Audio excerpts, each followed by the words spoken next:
the notification, but I don't know if you want to text her and tell her we're going to be... she knows. I already talked to her. Okay. Who's Ashley? She's our virtual co-host. She's Nice. She watches every single show we do. Like every podcast, every episode. Do we get to see her? No, she'll be in the chat room. Whatever. Cheers, sir. Slancha. Remember, these are the last three. Sip it. No worries. That's why I brought my iced tea, just in case. Were these the last? There was nothing else in there? No. How the hell did I drink all my beer? I know Kat didn't drink it. She's pregnant. Well, it lasted a long time. Right. All right. It's been in there a while. Cut that. That's true. All right. So things are good. Hello, YouTube. This will be episode 17 of Mind of a Geek. We will be officially recording in a second once I get my head on straight. Once he gets his head on straight. Oh, reverse it. Oh. I've been up for a long time.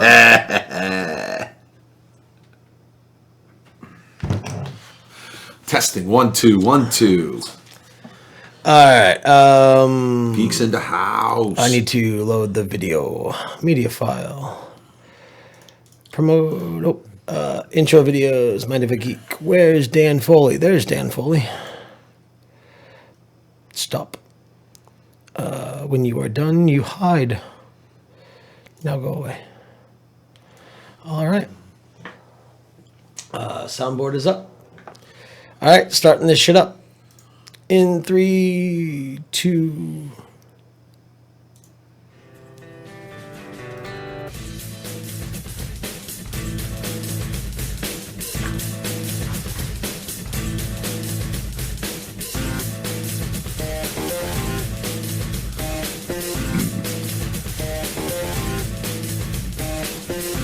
You like our little intro videos?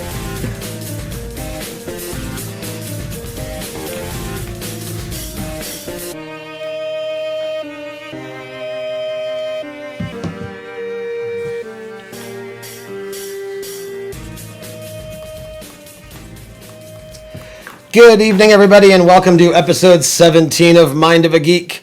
I am joined, as always, by Brandon. Brandon, how's it going? Hello, sir. How are you? Oh, not too bad. And we have probably our most famous guest tonight. Dude, we're moving on up. Man. We are. We have let's go with infamous. How about infamous. that one? We have a TV star from CBS, right? CBS? Yeah. From NCBS? Yes. It's from that network we all watch. From CBS's Survivor, The Worlds Apart season. Dan Foley, welcome to the show. Thank you. No, that was season 30, right? We call ourselves the Dirty 30. The Dirty 30. That's the hashtag on Twitter that we were going with. Rightfully so. So I want to give a quick disclaimer for all of our regular listeners. This is a brand new mic attempt for us. Foley is a local to us, so we are actually all in studio. We're round table, and we'll see how it sounds. What could possibly go wrong? Nothing at all. They can hear us, but there's going to be a little bit of echo. It's a basement. It's not really set up for maximum gain. No, that means the acoustics are cherry. Oh, yeah. Like the walls. Yes. Thank you for picking up on the reference. This is that time of the month podcast. Sunday Who let the fuse on your tampon anyway? Hey, that's what I'm here for. I'm the quick guy. You and I are going to play well together. But anyway, Dan, so again, welcome to the show. And for those listeners that aren't familiar with you, why don't you tell us a little bit about yourself and that journey into Survivor? We'll kind of take this timeline-wise. How far back do you want me to go? Well, Take 30 fucking seasons. Right? take it wherever you want. Because before you were, because I've known you for a few years now, and before you got on Survivor, you were known to all of us and a lot of people as Survivor Needs Dan Foley. Yes. So how about we start with the birth of that and how that all came to be? Well, you know what? Survivor started, I'd heard about the show, and I got to tell you, I watched the first episode. I was hooked.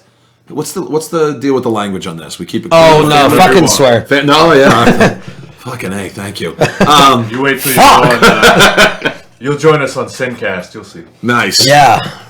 A lot of the podcasts I've been doing, it's they really want to try to keep it family friendly, and no, that's what the radio's for. that's what I said too. But there was these two guys, and I love them to pieces. they told me that I was the only person ever on their show in all the years they've been doing it that warranted a PG rating. I'm like, really? You gotta be kidding me. No. I was good. I behaved myself. All right, whatever. All right, so fuck me. All right, so I saw the first episode and I'm like, that is the show for me. And I don't even like a lot of TV. I'd rather watch a movie than 2 hours of TV most of the time. And as of season 2, I started applying, and casting made it very clear that I actually set the new pinnacle for getting on Survivor. I applied for 14 straight years. I sent in over 100 applications, and I physically drove over 25,000 miles to go to open casting calls. Jesus. And Did you say 14 years of application? Wow. 14 years. Yeah. They used to have 2 very specific cycles, and but then they opened it up, and it became much different. But just nonstop, had a blast. And the thing is, a lot of other people. Excuse me. It's okay. We don't use cough buttons either. Yeah, thank you. If you need to pull the curtain back and tell me what you want me to do with this mic, go ahead. No. I think this will work better. Yeah, that's what I'm shooting for. I'm going for the same thing you were going for. Yeah. So we can kind of. Yeah, hang low, buddy. Do your ears hang low? No, your balls will get there eventually. Trust me. Mine are already going.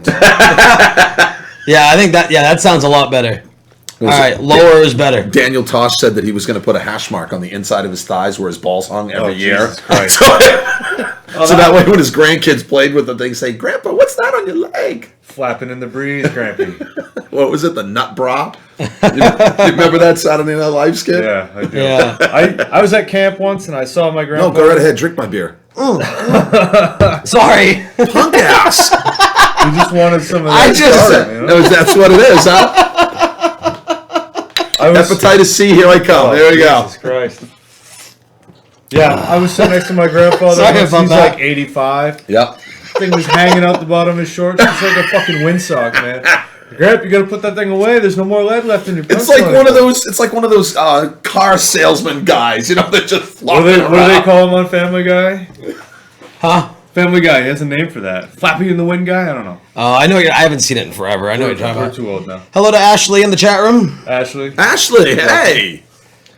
If you have a question for Foley, if you are a Survivor fan, speak up and we will make sure it gets asked. If you watch Survivor, throw the hate at me. It's all right. Bring it on. So anyway, before I started talking about my grandfather's floppy cock. Yes. Floppy cock. Floppy cock. I like that. Floppy bag. It's the newest app from the creator of Flappy Bird. Floppy cock. That's how we make our millions. Right? That's gonna be it right there, Yeah. guys. Yes, you too could have floppy cock someday. No, it's gonna be like one of those Japanese video games too. So it'll be a side scroller, and the start of the level will Wait, be an it'll be old. Japanese, so it'll be a small game. Right. No. No, it'll be some anime chicks. You go, Because floppy cock. No, because the Japanese like people tentacles, make all right? those really overly sexual games. Right. So it'll be a what'd she say? side. It'll be a side. She's a wacky inflatable whaling armed tube man. That's her. That's exactly what I'm talking about. See, that's why Ashley, we you're need her. brilliant. That's why we need her. Yes. Wacko, sure, like the Animaniacs. There we go. Yakko, Wacko, and Dot. There, now you can do the states and their capital song. Oh, I know it. I know the whole damn song, actually. All right, let's sing it. I don't know it. I You don't two fucking sing know it. it. I don't. All right, you sing Baton it. Rouge, Louisiana, Indianapolis, Indiana, and Columbus is the capital of Ohio. There's Montgomery, Alabama, south of Helena, Montana. Then there's Denver, Colorado, and Boise, Idaho. Texas is Austin. Then we go north to Massachusetts, Boston, and Albany, New York. Tallahassee, Florida, and Washington, D.C. Santa Fe, New Mexico, and Nashville, Tennessee. Elvis used to hang out there a lot, you know. Two things. My dick is hard. And now I understand why you're on TV.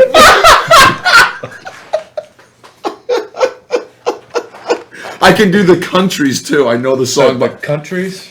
The countries? United States, Canada, Mexico, Panama, Haiti, Jamaica, Peru, Republic Dominica, Cuba, Caribbean, Greenland, El Salvador, too, Puerto Rico, Colombia, Venezuela, Honduras, Guyana, and still Guatemala, Bolivia, and then Argentina, Ecuador, Chile, Brazil, Costa Rica, Belize, Nicaragua, Bermuda, Bahamas, Tobago, San Juan, Paraguay, Uruguay, Suriname, then French Guiana, Barbados, and Guam. Yeah, I can do both. I know them both by heart. Wow. I love those tunes. Animaniacs was it great, was brilliant. It was absolutely fucking brilliant. I love that cartoon. Spielberg had a hand in that, right? Yes, that was Spielberg's production. It was one of his babies. Yeah. That was a brilliant cartoon. Better than He-Man. Holy crap. Oh, He-Man was 80s gold, man. Oh, and it was Fuck so He-Man, though. gay. I was So all for gay. She-Ra. She-Ra was the one, man. Oh, she was a little biscuit, but I mean, compared to He-Man, she had like a full suit on. Yeah, right? Holy crap. He's like, I have the power. And all of a sudden he's naked there in his Speedo and leather straps. Come on. All right, let's use that to tangent. Speaking of being in front of people in a Speedo.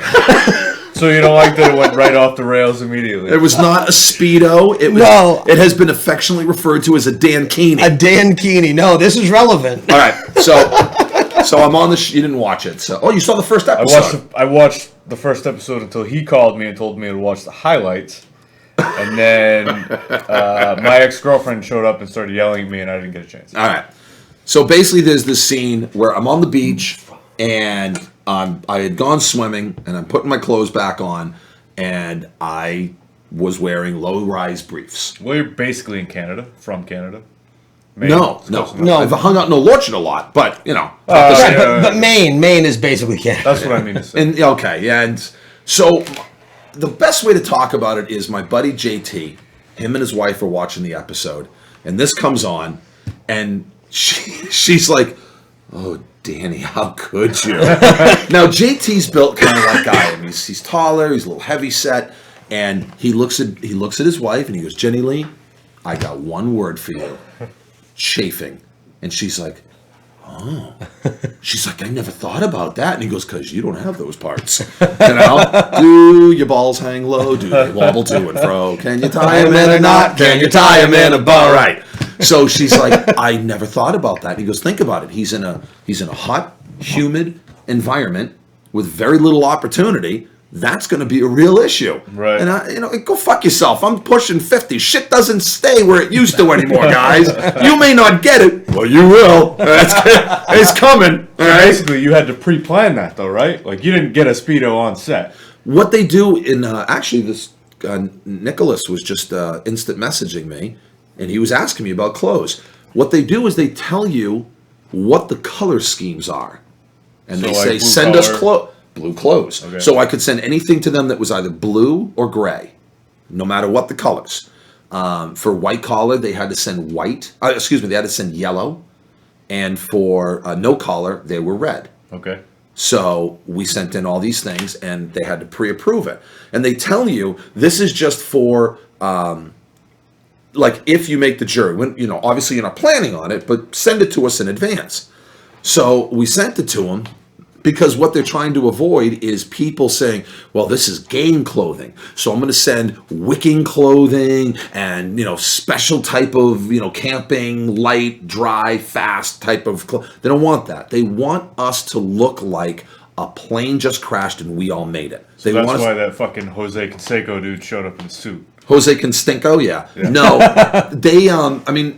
they set you up the way they want you to be set up. Mm-hmm. So they told us to send in blue clothing. Yeah. I sent in a pair of jeans. I sent in a blue shirt, and that's how. And they're like, "Perfect. That's awesome." So that's how we started. Tyler was originally supposed to be a no collar, and there was an African American who was on the white collar tribe and literally bailed out at the last second. And they told Tyler, "Bring yellow clothes," and he's like, "I'm flying out in the morning. I don't have yellow clothes." And they're like, "All right, we'll figure it out when you get to Miami." And they called an alternate, and the alternate was Will. So they put Will on the no collar. They bounced Tyler to white collar, and they had to change his entire wardrobe. And literally, I think Will got 3 days' notice. Wow. So wouldn't it have just been easier to call the sub and put him right where the other guy was? Nope, because Will's profile didn't fit white collar. Tyler did. Tyler Tyler could have gone either way, white collar or no collar. Right. He sure as hell wasn't a blue collar. I love you, Tyler, but no, it's not. He's not a blue collar, not at all. Poor guy. It was, but he did try. I will give him credit. He's a California boy, but he did try. So I know that he grew up in Middle America, but he lost his way. He lost his roots a little bit. But he came down to the lake down to the river, and he goes, "All right, teach me how to catch these fish." Yeah. So I gave him credit. He actually did well. Nice. See, that's the thing. Being from Maine, and I'm going to stereotype Maine in a good way. Like those survival skills, you actually have to use survival skills on Survivor. You do. So a lot of that should have been inherent within your makeup anyway, being where you're from. Well, I own a couple of apartment buildings, so I do a lot of work on my own. Back it up. Back it up. A little bit. Back it up, baby. You can just tell me. Nice. Well, I'm just trying. No biggie. Try and make it level. Deadpool, just break the wall already. All right. Break the wall. Is it higher? No. I'm concerned with distance because you aren't getting picked up that well. So it needs Can to you slide take back. me Right. Okay, that's good. No. enough? Yep. All right. Now that's Good good. extra That's good. Just make sure Right she. there? You happy? Yeah. Dressing Just on make the sure she ain't gonna tip. side. Yeah, because you were right behind it. So I you were. see. Yeah. Better? Is that better? Oh, that's a lot better. Look at those volumes, dude. Dude. I'm telling you, I'm looking at your volumes and it's hot. I'm not gonna lie. Are you getting hard? Oh, damn straight, Fuck, baby. dude. There's a half mast is going on right Talk now. dirty to me. Really? Tell me about fishing.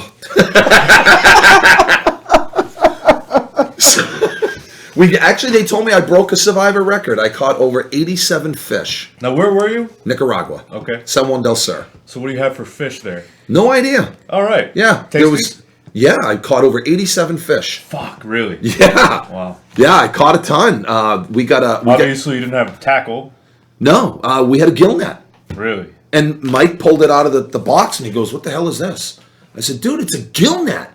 I don't know what that is. See, I would have been in the. I just went to sleep. I would have been in the "What the hell is this" camp. Yeah. He had no idea what it was. Yeah. And I'm like, okay, so what you have is you have a basic net, okay? It's about 5 feet tall, all right? And the top of it has little buoys on it, just little pieces of styrofoam, so that rope will float.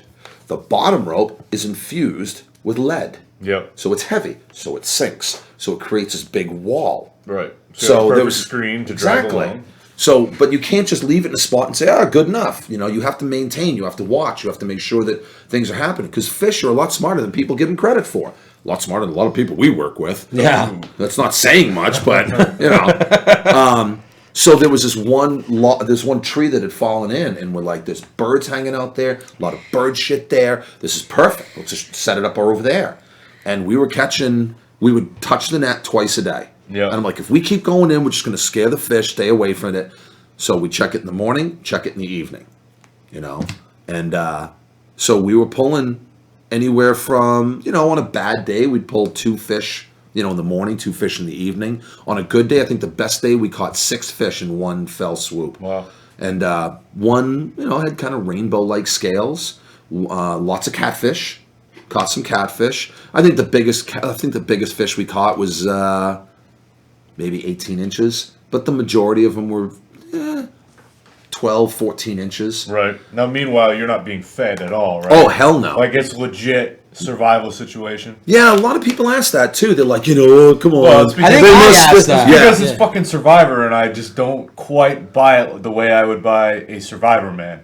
Not a dual survival, not a Bear Grylls, but Survivor man. Right. Legit. The real, not Yeah, like the 'cause- douchebag that goes to the hotel and That's Bear Grylls. That's Bear right? Grylls, right? Yeah. No, Talking don't get me about- wrong. The guy's got skills, but come on, Once the cameras are off. Yeah. I'm talking about Les, who takes his own camera gear. Damn right. All by himself. He's the one I have the real respect Yeah, for. me too. Yeah, I love that guy. No, it's legit. And again, people ask, like, "Oh, they must slip you a little something." No, it's not like you get done with the challenge and like, "Oh, here's a Happy Meal." No, go fuck yourself. There's nothing. So they literally gave us a big ass bag of rice, and the first episode, Beans. they offered us an opportunity. So they said, choose somebody to be the representative. And of course, we're like, I'm a fan of the show. And I'm like, oh, this could be good. This could be really bad. So Mike jumps in. He goes, well, I'll acquiesce to seniority on this one, old man. So let's go with you. And I'm like, God damn it, motherfucking son of a bitch. So they're like, all right. So and they each chose somebody. And then they're like, all right, now that's somebody, choose somebody to be with you. Now Mike doesn't want to be left out of the loop. So he's like, mate, I'll do it. I'll come in. So we come in, and what it turns out is the two of us has to go to a table. And on this table is a choice. You can either choose honesty or you can choose deceit. And the honesty, you'll get a substantial bag of beans, and that's it. Yeah. If you choose deceit, you get a bag of beans, I swear to God, it was about this big. But you get a clue to the hidden immunity idol. And Mike's like, what do you want to do? I'm like, Mike, this is a no-brainer. We have to take the beans. We have to take honesty. We have to live. We have to do the right thing. Yeah. We're going to get a lot. We're going to get a lot more mileage out of that. Right. If we do this, we're in a lot of trouble. He looks at me and he goes, "You sure?" I'm like, "Yes, I'm sure." I said, "Are you?" And he went, "No." We took the big bag of beans. Nobody believed us.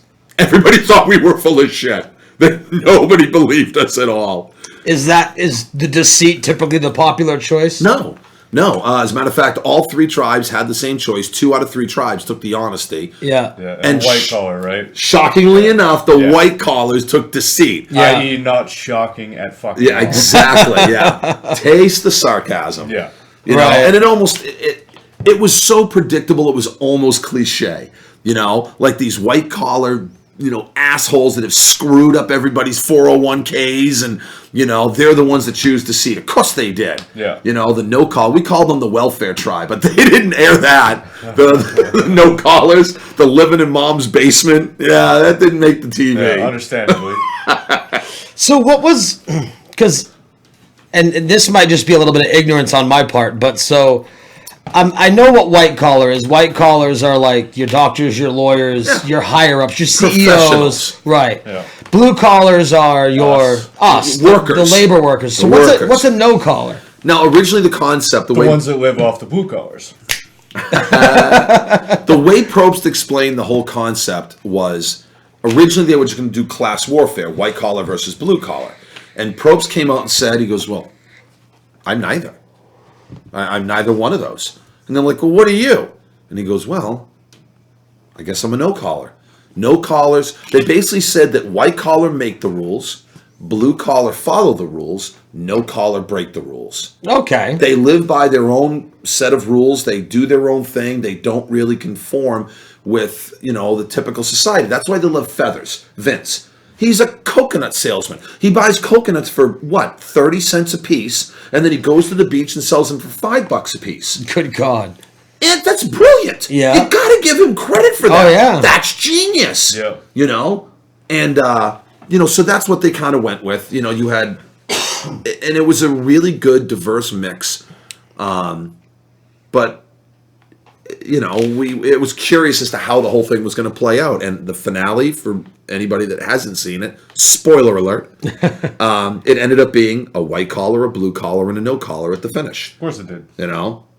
So, people were thinking that way anyway, but, Right. See, and I think those are the things that help fuel the mindset that he had, because, it played out exactly the way a TV producer would want a TV show to play out. Oh, yeah, one no, of each they team. didn't do that. Well, no, I know, but We did that on looks, purpose. But it looks that way. Yeah, you know what I mean? We did that. Now, you were the remaining one from your team, right? No. Oh, you weren't? It was Mike, there was 4 of us Oh, in the okay. final 6. Oh, okay. There was me, Mike, Carolyn, Sierra, and Rodney. Okay. So we were 4 of the 6 were blue collars. Right. Then you had Carolyn, the last remaining white collar, and Will, the final remaining no collar. Okay. And that's how that all fell. And, this is a game of chess, but you can't look at people like chess pieces. Right. You have to make people feel special, feel wanted. I didn't, because people piss me off, and I'm going to tell it like it is. So, So while you're under the duress of trying to survive, how hard is it to maintain the mentality and try to play the game? For some, harder than for others. Honestly, I had no problems. I really didn't. The first... You seem pretty comfortable right from the get-go from what I saw. Yeah, it's just another day. I mean, Right. I can, you can throw me in a tuxedo and put me in a Harvard wine tasting, and no problem. Right. I'm fine. Or you can put me in the backwoods at a kega, and I'll be fine. No I problem. feel a lot better in the woods, man. Yeah. There you go. That's better. That's That way mic was better. muted. Are you fucking You serious? suck at life, dude. Wow. All right, that's a lot better now. Yeah. I really hope that I get picked up. No, you were. You were coming across. So anyway, Oh shit! That's real loud. even from the get-go, like with the cameras there, all the time. 24/7, never Yeah. stop. Did you get diary cameras? I'm a layman to this. So they were on you all the time. 24/7. So were you immediately just comfortable with that, or did it take some time to It's really be you yourself? know, it just. Oh my god, you can smell the vinegar because it sounds so douchey. Yeah. But it's like, oh, you just get used to the cameras being everywhere. But it literally is. You just kind of you just get used to it. Yeah. And Well, I assume you have so much going on that it's kind of like, well, fuck those no, guys. actually, just the other way around. Really? Yeah, because the boredom. Oh God, it was taxing, and I'm Irish. I like to talk. I tell stories. They told me very specifically. That's why we loved you. That's why we cast you. You're a storyteller. And some people are not as talented as such, but everybody had their own thing. Right. Which was cool. And Probst kept saying all season long, I want to bring this entire cast back again.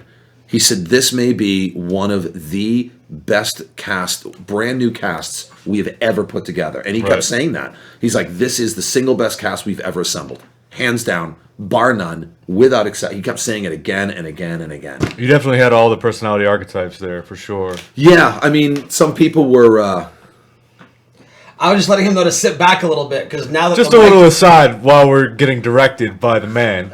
See how much more I have This to is say? like reality TV, and he's like the producer going, no, do this other thing. No, do this.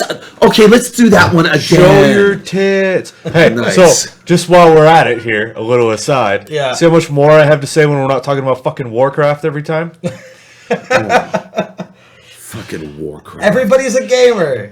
Every time we do this show, it's fucking Warcraft, and that's great. I love video games, but I haven't played that one. I haven't either. So they talk about it like Never it's a played it real at all. place. Oh, Never. they talk about it like it's a real place. and It's I have our no- Survivor Island. Yeah, dude, it totally is. I have no fucking clue. Did she say fuck you? No, She she said said fuck fucking typo. typo. Oh, fucking typos.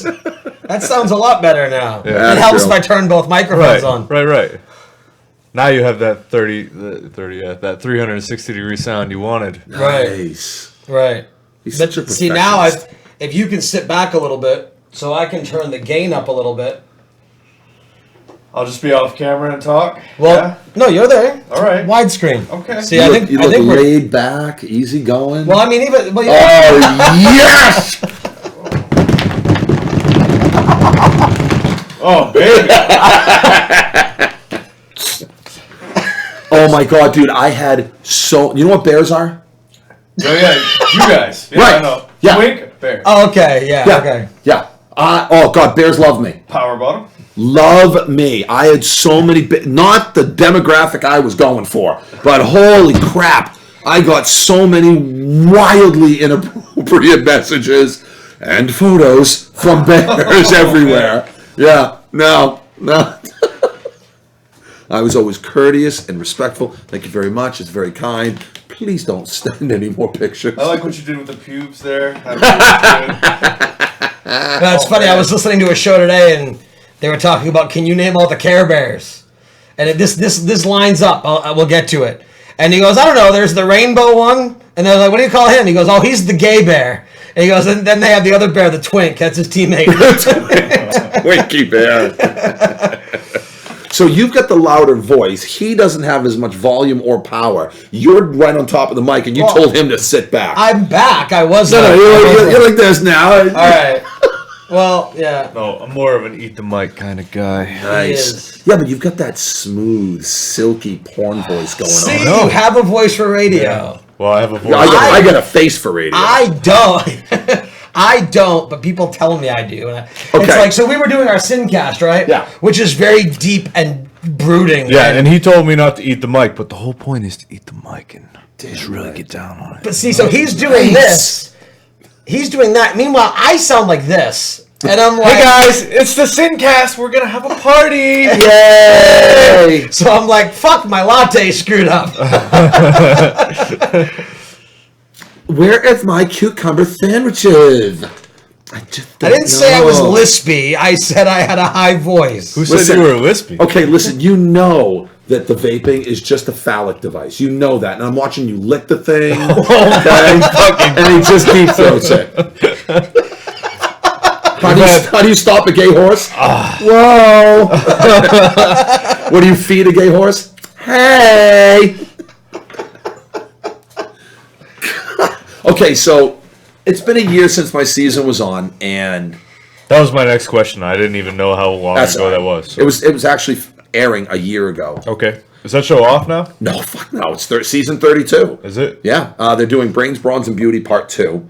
And now, I mean, you're not on TV every week, and the articles aren't there anymore, and that's fine. My life has basically returned to normal, but every now and then people still come up to me, which is nice. My wife and I went up to Canada for a little vacation, went up to Quebec, had an awesome snow tubing park. Everywhere I went, people knew who I was. Everywhere. Didn't matter where I was. People kept coming up to me. But now people come up and it's not, oh my God, you're Survivor Dan. People now come up and say, you look really familiar. And I can't do it all the time because it has to be the right set of circumstances, and you kind of have to kind of have one of those judgments, those quick judgments to figure it out. But there was this lady that came up to me at a restaurant in Freeport, and it was her and her husband, and they were probably late 50s, early 60s. And this woman comes up to me, and she's, she had been sitting like behind me, so she couldn't see my face. But my wife and I were talking, and I get a lot of bass in my voice. My voice carries. She came over to the table, and she goes, I am so sorry to bother you, but you sound so familiar. And I'm looking at you, and I'm like, I know you. Where do I know you from? And I couldn't resist. I'm a bad person. I can't help myself. So I just looked at her, and I said, yeah, I get that a lot. And she goes, well, why? Where do I know you from? And I'm like, you must watch a lot of porn. I knew that's what I couldn't help myself. And that's exactly what I would do. The best part was her husband stopped for about half a second, and then I thought tears were gonna go down his legs. He started laughing so hard. But the best part was when she stopped and she went, no. So, and my wife just looked at it. She goes, he was on Survivor. Gave me the wife glare kind of thing. Right. Stop fucking with the world people, yeah. But, no. It's funny, she had to take a minute, Right. Well, no, she contemplated all the porn she's seen. Right, that was the best part. I was hysterical. So, we're in Canada, and we went to this awesome snow tubing park up there. And people knew me on the mountain. We stayed at Chateau Frontenac, which is the most photographed hotel on the planet. So my wife made these reservations at this place, and it was gorgeous. And this lady was walking down the hallway with her kids and her husband, and she stopped, and she literally just, as I walked by, and she's like, I know you. And I'm like, yeah, I get that a lot. And she goes, do you know me? And I'm like, no, I'm sorry, I don't. She says, she goes, where do I know you from? And I said, by any chance, do you watch television? And she goes, she gave me the Home Alone. Like, she slapped her own face, jaw is agape, and her little girl, 5 years old, she went, you're Survivor Dan. The 5-year-old knew who I was. Wow. And she's like, oh my God, could I please just have 5 minutes? And I'm like, I swear to you, I would love to. I says, but my wife is downstairs. I can't keep her waiting. We're going to try to catch a shuttle. And she's like, you love your wife like you read about, which was a line that I said on the show. And I'm like, wow, you really are a fan, aren't you? Wow. So she's like, go. She sat in the lobby and waited for hours. For 5 minutes. She invited us to the concierge lounge up on the 16th floor. Really? We're on Periscope. So what you're telling me is listening. I should be more starstruck than I am. No, definitely not. No, stop that. No. I need a place to mount this. Like right Yeah, here. I bet you do. So obviously none of that ever. That is not what your wife said. Oh my god, you are so fucking right. You don't even know. So obviously none of that ever went to your head. No, come on. It's a TV show. I'm just a guy. Yeah. There's nothing. I got my 15 Right. minutes. So obviously you're the best kind of person for something like that. Depends on who you talk to. Your disposition lends itself to that kind of TV. I mean, you're not going to be set up to be on some fucking D-list celebrity MTV show later on while you're all cracked out. Yeah, no. Banging Brigitte Nielsen. Ooh. That's a big bitch right there, bro. That is. Oh, yeah, man. She will crack you like a walnut. I fucking hope so. Even back in the day, no. No? Ooh. Beverly Hills Cop 2, she didn't do it for you? No. Really? No. Oh, I would have. I just look at a woman like that and I think you have got way too much leather in your closet for me. I am You got not a bigger fan. balls than me, Who man. is Yeah, this? Brigitte Brigitte Nielsen. No? What would I know her from? Beverly Hills Beverly Cop Hills 2. Cop 2. And banging. Chuck's Sylvester Stallone's ex-wife. Yeah. She was the wife of Ivan Drago in Rocky 4. Yeah. Oh my I've never seen fucking it. god! I've never seen a Rocky movie. What were those shows she was on MTV or whatever? The Surreal Life. Yeah, she on VH1. She banged the Struck match. I can't think of his name. I can't think of who's that. Big Claw. How do you Public spell her Enemy. name? Flavor Flav. Flavor Flav. Yeah, boy. Yeah, boy. That's What's the her one. name? Brigitte Nielsen. Oh God. BRIDGET. Oh, Bridget. Yeah, but That's she's- it, right yeah, there. There you go. Yeah, Jeez. no, nothing. Now, see, there's not a lot of. Well, there's a couple young. Yeah, I was ones going to there. say in the middle there with the white. Here. Nope. Right here? Left down. Slow down. Go to the right too. Stop. Here. The white bikini. Yes. See, that's not. That even was back in her day. Is that young Brigitte? That's young Brigitte right there. See, the image in my mind is from Beverly Hills Cop when she has the padded jacket on and the sunglasses and the dark red lipstick. Dude, okay. All right, since we're going off on this tangent. Yeah, there you go. Oh, this she is with the gun. Yeah. That was Beverly Hills Cop too.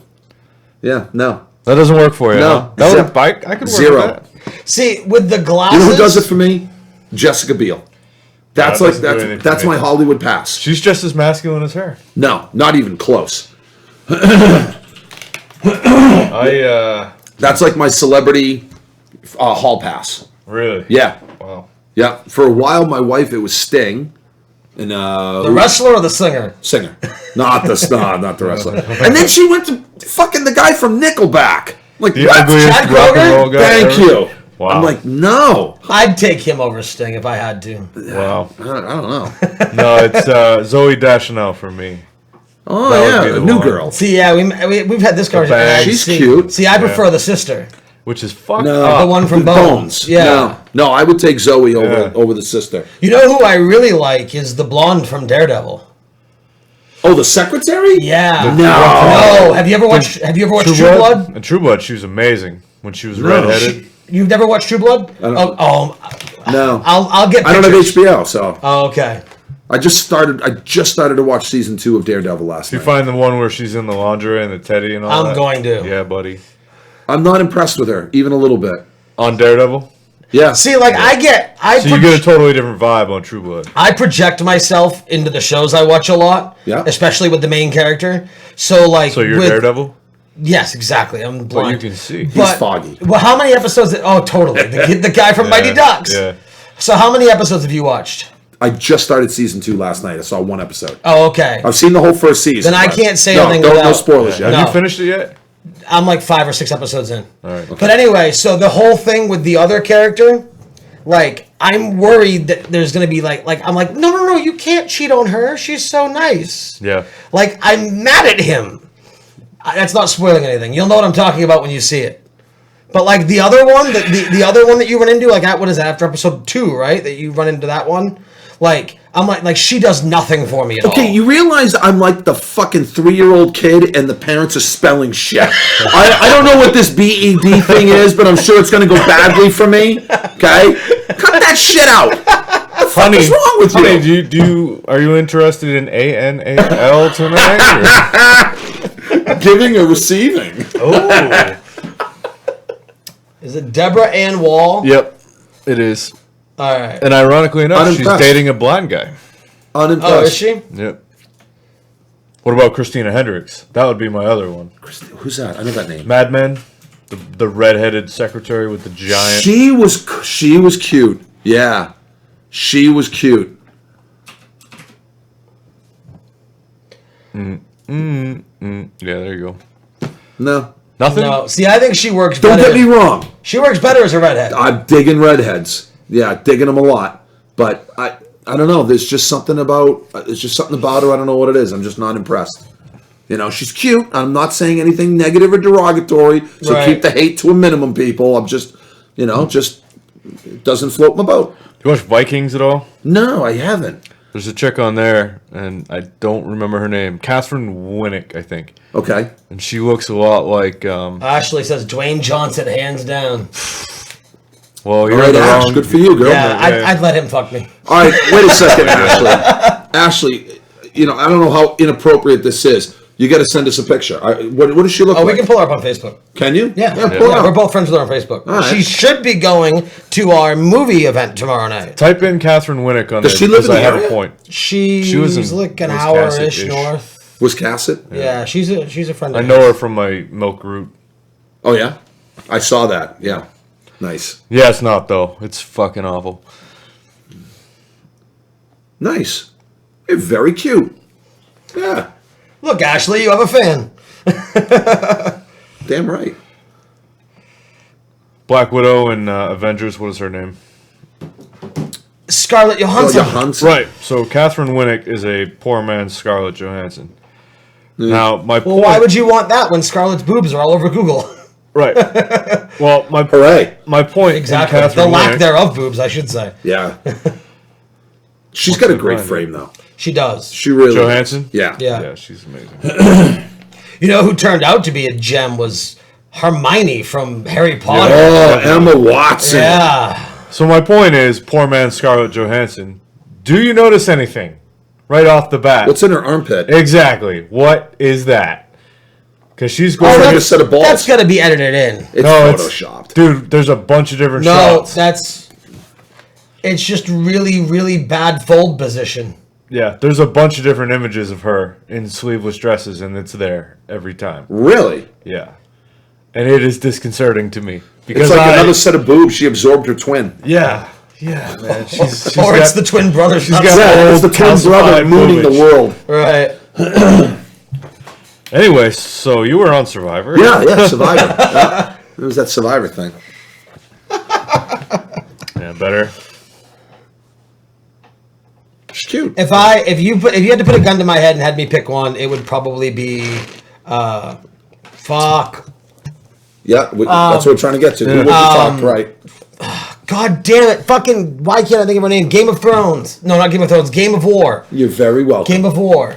the model. Yes. I have no fucking idea. Kate Upton. Kate Upton. Oh yeah, in a heartbeat. She went to the same high school as Raul. Yeah, you mentioned that to me. Yeah, that would be either that or the UFC fighter.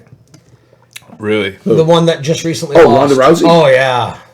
Oh, dude, she'd beat the fuck out of you. Exactly. Yeah, no, not in a good way, dude. No, she'd tear your dick off. Yeah, and she put you would. to sleep. Yeah, Did you see the painted on bathing suit in course I did. Sports Illustrated? I Yeah. did, and there's no way I was in. Did you have you seen her? Hey, you know something good for Sports Illustrated for putting that curvy woman on there. What is she? A size 14, size Oh, my 16? God. Yo, holy motorboat, Batman! Yeehaw! All right. Here's where. Okay, that in a bubble is awesome. Here's where it pisses me off is because you have, like, they advertised her the first plus-sized woman in Sports Illustrated. Right. Then you have these women that, I mean, I don't know what you'd call them politely, so I won't say anything, but who are going, that's not plus-sized. I'm plus-sized. She's normal. I'm like, no, she's plus-sized. You're just like Beyond. You're double plus. You're like an A plus plus. I wouldn't call it 14 plus size. I'd call that just right. Now, these women that are fucking morbidly obese, that's a different story. Right. Well, those are the ones going, she's not plus size, she's normal. Well, I'm they plus just want size. morbidly It's like, I can obese hide in your illustrated, it's stomach fine. flap. You're more than plus size. Yeah, normal has definitely changed. What is it? The average woman in this country, I think, is a size 14, but the average reality show contestant is a 2. Yeah. Yeah, see, I'm that's sorry, too how small. is that reality? Like, I'm not gonna. Well, how is, aside from Survivor, how is reality shows reality? Well, I sent in a videotape years ago, and it was to the point I was kind of getting pissed off because they just kept putting just these beautiful people. And I finally made a video one time, and I basically said, why is it that, and I gave him that statistic about the average reality show. I said, what would you rather have? Would you rather have Joe Sixpack, who's boring, dull, and vapid, or would you rather have the fat, ugly, bald guy who's interesting, charismatic, and dynamic? Because I guarantee you, Joe Sixpack may get somebody to start watching the show, but he's going to lose their attention. Right. I'm going to keep people coming back. Right. And I don't even have to try. It's who I am. Right. You know, episode 1, I said it plain and clear. I said, I don't know how I'm going to do in this game, but I will tell you this, you will remember me. Yeah. What's funny is it can all come down to whether it's television, whether it's anything, and it's funny, for people to make good quality content, just picture what you want in the bedroom. And here's what I mean, but no, You want fat guys No, in no, the no. bedroom? Here's what I mean by that. Here's what I mean by that. Blow up dolls and French ticklers? Really? You get the beautiful bombshell that 9 times out of 10 she's just gonna lay there and be boring. Most of she's a great trophy girlfriend, but she's gonna be pretty bored after the first time or two in the sack. You get someone that maybe isn't quite as pretty, but knows their way around a penis. And they will make up for their. So why don't you use that logic with everything else? What's the Facebook name for this thing? Mind of a Geek. Send all hate mail to Mind of a Geek at Facebook. All you misogynists, bond together. This is going to be great. We're going to start an online petition for We Hate Nate. Hashtag that. Hashtag We Hate Nate. That's going to be beautiful. I guarantee you, within 24 hours, this is going to be trending. You notice I stopped talking when he went down the wormhole. I noticed that. Try harder, That's right? why I kept looking at you going, is he fucking real? You said fat chicks try harder. That's what you fucking No, I said. didn't. That's what you did. No, I didn't. Yeah, you did. No, I said Yeah, the you blonde paraphrased bomb. it. I said the blonde Whatever. bombshell. Here we go, Captain Backpedal. Whoa, whoa. So you and I slowly inch out of the frame, and we just leave him over there. No, keep going. This is good stuff, dude. Wow. But you said the We same had one thing. listener. Is she still there? Yeah, Ashley's there. Ashley, oh, God bless you, Ashley. I But can't she believe you said, put up with this. She said, you said the same thing. You just used a TV example, and I used a relationship physical example. No, I didn't. No, don't drag me down into your cesspool. No, I didn't. No, not at all. Hey, how about those Patriots? Man? Hey, how about that? how huh? about that, you know? Yeah, jeez, I'm hoping Fuck, for a man. better I'm year. trying to figure out where my mistake was, because I don't get it. Do you want a list? I don't know.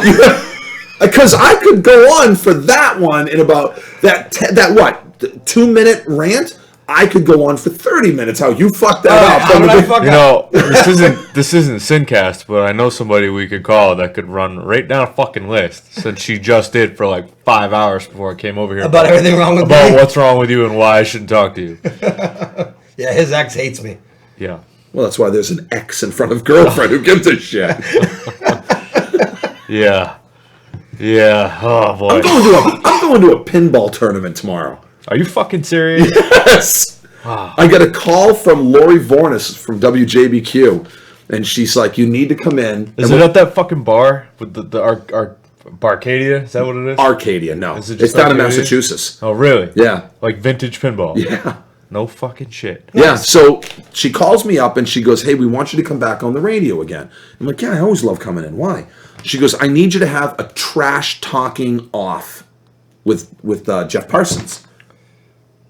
No, no, that is a really bad idea. For my sake and maybe other people, who's Jeff Parsons? Okay, so WJBQ, you have the morning show, and you've got Lori, Jeff, and Kylie. Okay. Okay. I've known Lori for the better part of 15 years. I used to review movies on MGX when she was on there with Tim. And then she jumped ship and went to JBQ, and we'd bump into each other from time to time. So this whole Survivor thing broke, and we reconnected, and they had me in every week, and it was a blast. We had a great time. So she's like, we need to have a trash talking contest between you and Parsons. And he's one of the other morning DJs. And I'm like, no, my God, no, that is going to go so badly. Enough people hate me as it is. I don't want to do that. And she's like, why? And I'm like, because they like Jeff and not everybody likes me.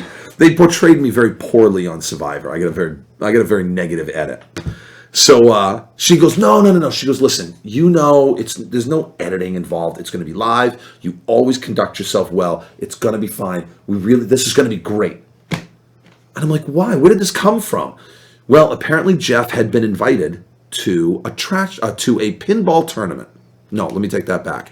Jeff wanted to get into this pinball tournament, but it was called the Trash Talkers Invitational. And he had to trash talk people. And he sucks at trash talking. He is so bad at it. So she's like, if you come in, it'll be on the air. He'll start to feel the vibe. We'll feed him some lines. It'll go great. So I'm like, all right, I'll do it. So it took a couple weeks for me to get in there because I had other things in my life going on. Right. I finally get in there, and I'm like, all right, so what is this all about? And I didn't know about the pinball thing. So all I knew was that we were going to have a trash-talking battle with each other. And the first thing I thought was, it's like picking on a kid in a wheelchair. There's no sport in this. He has no skills in this category whatsoever. So I get in there and I'm like, what is this all about? And he goes, okay, so I'm kind of into competitive pinball. I'm like, stop right there. Did you actually use competitive and pinball in the same sentence? Hey, all the pinball ammunition is you need. And he's like, oh God, here it comes. And I'm like, no, please continue. And he's like, there's this trash talking invitational, blah, blah, blah. And he goes, I'm just not good at it. Dude, you're a DJ. No rehearsal, no retakes, no net. You just turn on the mic and go. You should be used to this. What is the problem? He goes, I don't know. I'm just not good at it. And he goes, I'm kind of going back and forth online with this one guy who calls himself Funkatronic. That is a treasure trove of insults. How can you not beat this guy like a baby seal? What is wrong with you? And he goes, oh, that's really funny, baby seal. I'm like, oh, Jesus Christ, What a dude. fucking schmuck. Did he not see that he walked into a goal? I know! So Kylie looks at me and she goes, and she's young. Kylie, oh my God, she's so cute and she's so young and she's so naive. She's just, God, you just want to pick her up and hold her and say, it's going to be okay, sweetheart. She's one of those honeys. Huh? Yes. And I don't mean that in any derogatory way at all. I love Kylie to pieces. And she goes, well, just make fun about pinball.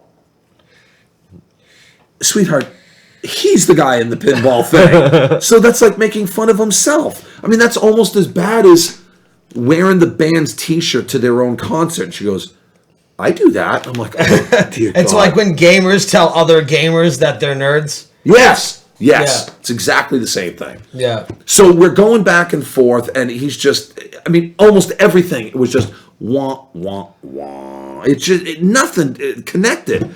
So they kept me there for, a good half hour, a few segments.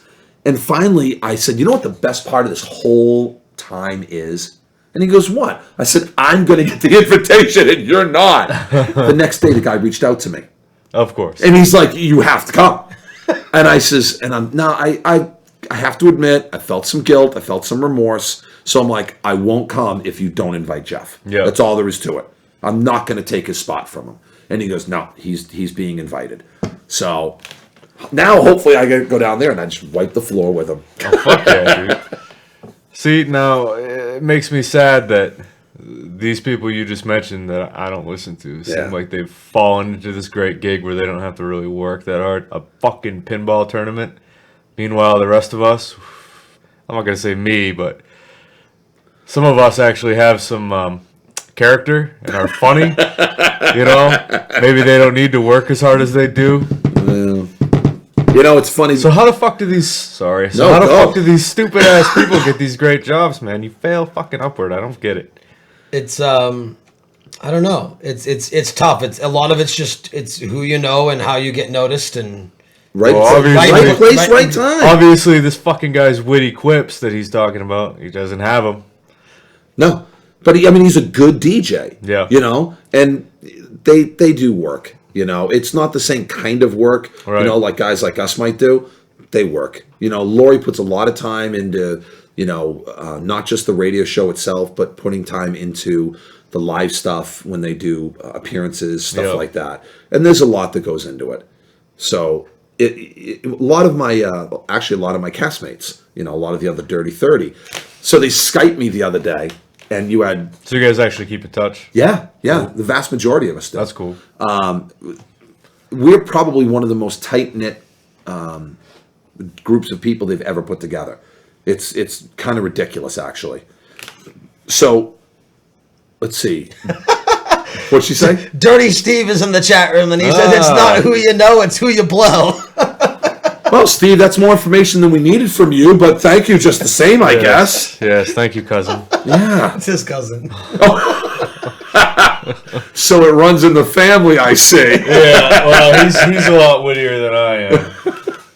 Dirty Steve, you ever seen Young Guns? Yeah. Dirty Steve. Dirty Steve. Very nice. So it's St. Patrick's Day, and Tyler sends me a message. He said, "Can you Skype?" I'm like, "Yeah." So we start Skyping, and it's Tyler, Sierra, the really tall blonde from my Yep. tribe.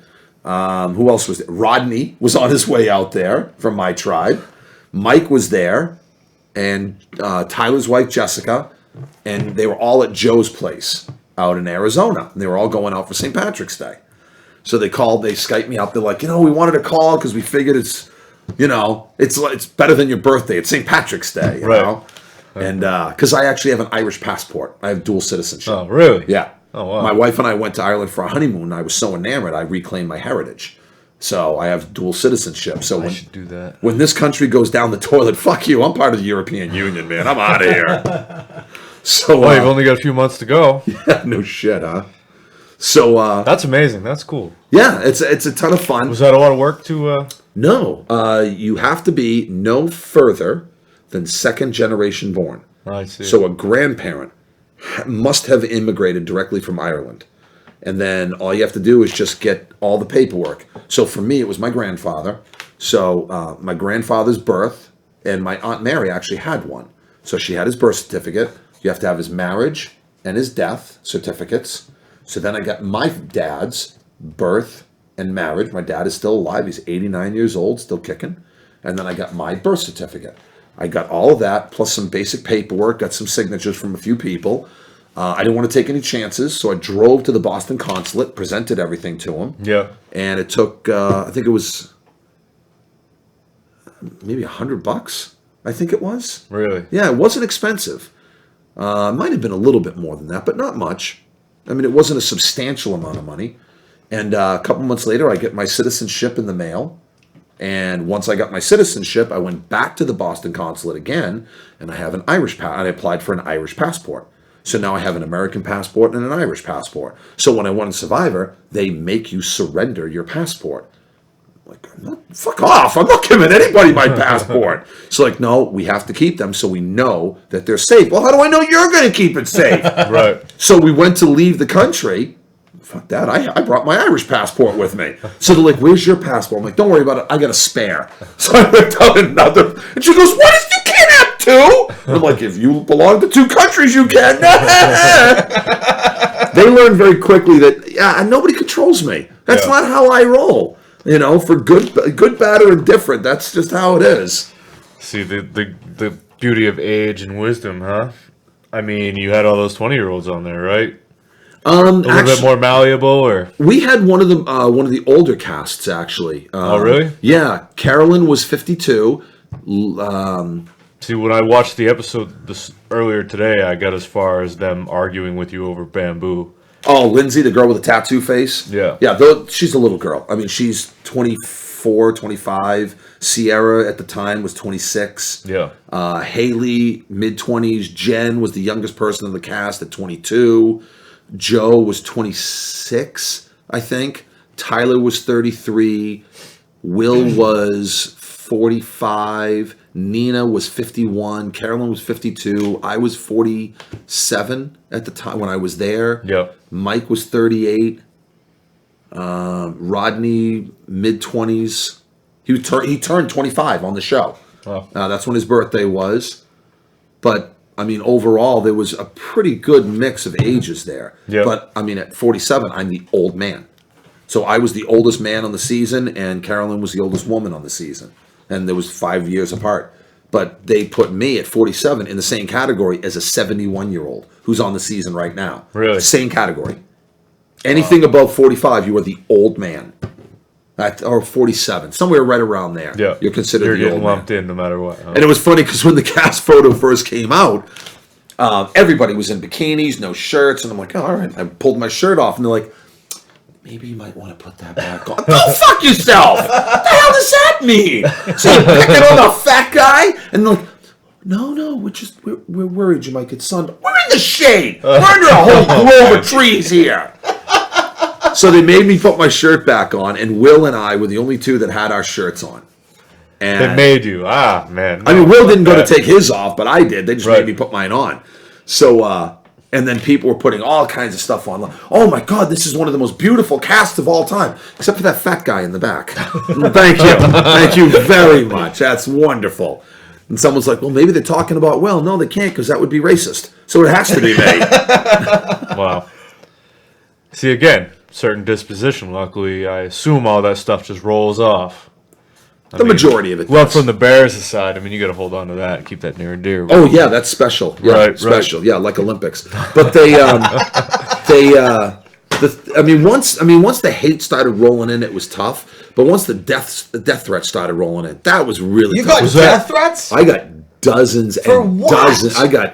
I easily 50, 60 death threats. Any of them that were like substantial? No, nobody had the balls to face me. Everybody That's blows smoke. Was that during the show or post show? During. So you can get fan mail, or No, just online shit. so you actually have access, No, I'm on Facebook, I'm on Twitter, and people were talking but shit. during the show. Okay, so they filmed the show. The Right. show was filmed from August 4th until September 12th of 2014. I get you now. It aired 9 months Yeah. later. Yeah. So during the show's airing, that's when all this stuff came through. And I Right. stayed away from True Door Times, Survivor Sucks, Reddit. I stayed away from all those websites. And it didn't matter. The hate that came through was shocking. Does Dirty Steve watch Survivor? I have He no says idea. yet Richard could walk around naked? There's a difference between naked and douchebag. But yeah, you're right. But he's gay. So you're not allowed to say anything because that makes you homophobic. Right. I'm a straight white man. I'm fair game. That's Right. how that works. Yeah. No, you're perfect prey. Irish, fat, white guy. Yeah, exactly. Yeah. Yeah, that's exactly how it works. So while I take a bathroom break, why don't you guys talk about how it was to defecate on the island with all these other people around? Nice. I'll leave that up to you. Thank you. That's it's such a bummer you're going to miss this. Oh, I'm sure. If your wallet and your dog are both on a chain, you might be a redneck. You got me there, bro. But I don't have a dog. I'm trying to tweet. He's probably not going to listen. There's this podcaster who I absolutely love, who's a huge fan of Survivor. The one I had you do the recording for. Oh, yeah. So I tweeted him with a link telling him that I'm live with you right now if he wants to check it out. But people like him don't watch shows. What'd he People say? like mine. Steve says people are nuts. Hell yeah. I wonder, I can... People are getting worse too, dude. They're getting a lot worse. Yeah, make that bigger, man. Yeah, I'm going to try and... Yeah, so, Richard Hatch was season 1 and All Stars. Isn't he on The Biggest Loser right now? Who's that? Oh, much better. Thank you. There we go. Much better. Yeah, I mean, you look at these TV shows and they think that everything is the absolute gospel. That is exactly how it went. Right. Yes, it is the way things went, but there's a context. Right. And you leave the context out and you change the essence of everything that happened, Right. So It's so I wanted to ask, and you guys, we move so fast, so I try not to interrupt, but like that's all right. So I podcasting, being live on the internet, stuff like that. I've had one instance where I bumped into somebody and they went, "You're that podcaster guy." Have you really? One time. All right, Yeah. that is really cool. And like, I'm an arrogant asshole, so Clever editing is right. I'm an arrogant asshole. So for me, I was like, "Yeah, I'm that podcaster guy. Hi." I mean, I was like, "Nice to meet you," But it was like, that was my facade. But inside, I'm like I was giddy. I'm like, that's so cool. So in your situation where you're like on national television, and like you said, you took a vacation and you were recognized by at least one person everywhere. Oh, how does that feel? Like, it's weird. Yeah. It's surreal. right? It really is. I mean, I know that's a cliche to use, but I mean, there's no better way to describe it. Right. So we actually did something. Come back, or yeah. I heard that here. That's how sensitive these Nicely mics done, are man. right now. That's good. That's too bad. Goes a bear So shit just in to the woods. update him, so we're talking about how it feels to be recognized. That came with me. I'm sorry. You crop dusted us, dude. That's Did. fucked up, man. Man, I just met you too. I see you control Now we're plus friends. that. Now we're real friends. I'm glad you control plus. Yes, thank you. So we did something. It was a horrific, gross violation of. It was a horrific, gross violation of our contract, and we did something that no other cast in 32 seasons has ever done. We all got together for a premiere party. 17 of 18 of us made it, and we all went to LA on our own dime, and we went fucking crazy. And it's never been done before. Wow. Now that's against contract. A gross violation. So that could of the have rule. disqualified all of you. As a matter of fact, they threatened us. Oh, really? They actually called Mike, and they're like, you guys aren't supposed to do that. And they're like, we're doing whatever we want. It's our time, and you can't tell us where we can and cannot go in the course of our lives. Right. And they're like, well, that's a violation of your contract, and we can withhold everybody's money. No problem. You want to do that? Fine. We won't come to the finale. Your move. Oh yeah. Oh, because the Yeah. finale's recorded live. Yep. Right. Yeah. So like, well, fuck So your you whole kinda gotta season. So yeah, it would too. Yeah. We'd screw your whole season up. You want to withhold our money? Then you've been touting us as the best new cast you've ever put together. We won't show up to finale. So you got him by the balls. A little bit, and they were not impressed because CBS is an old company. They like to call the shots. Right. Every shots.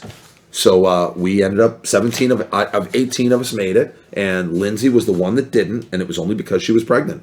Yeah. And we blew up social media for the days that we were out there. 10 of us watched the first episode together, and then everybody else came out to join.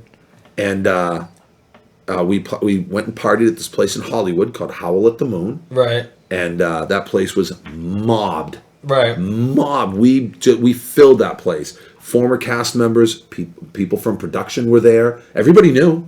Yeah. And they were on pins and needles to see how much we would react. Right. How if anybody would actually spoil anything, and nobody did. Right. They got so much free advertisement out of us. It was insane. Now, is that the basis behind the contractual agreement? There is to not spoil Yes. anything. Yes. Okay, because I mean, it's no secret that it's pre-recorded. No, it's not. Right. Do you have any idea how many people walked up to me on the street going, "Oh my God, I just saw you last night on TV. What are you doing here?" And I'm like, well, they actually give us the weekend off. So I'm flying back actually tomorrow. Shh, don't tell anybody. Did you actually pull that on something? Yes! And they bought it! People bought. Oh, that's amazing! Oh, yeah! They bought it. People believed it. I couldn't get over how stupid. Who tied your shoes? Clearly, you were too stupid to do that for yourself. How have you gotten through life up to this point? Blows my mind. So we're out in Hollywood, and Nikki Garnett came. Who else came? Linda came from work. Peter Dudar did not come to the premiere.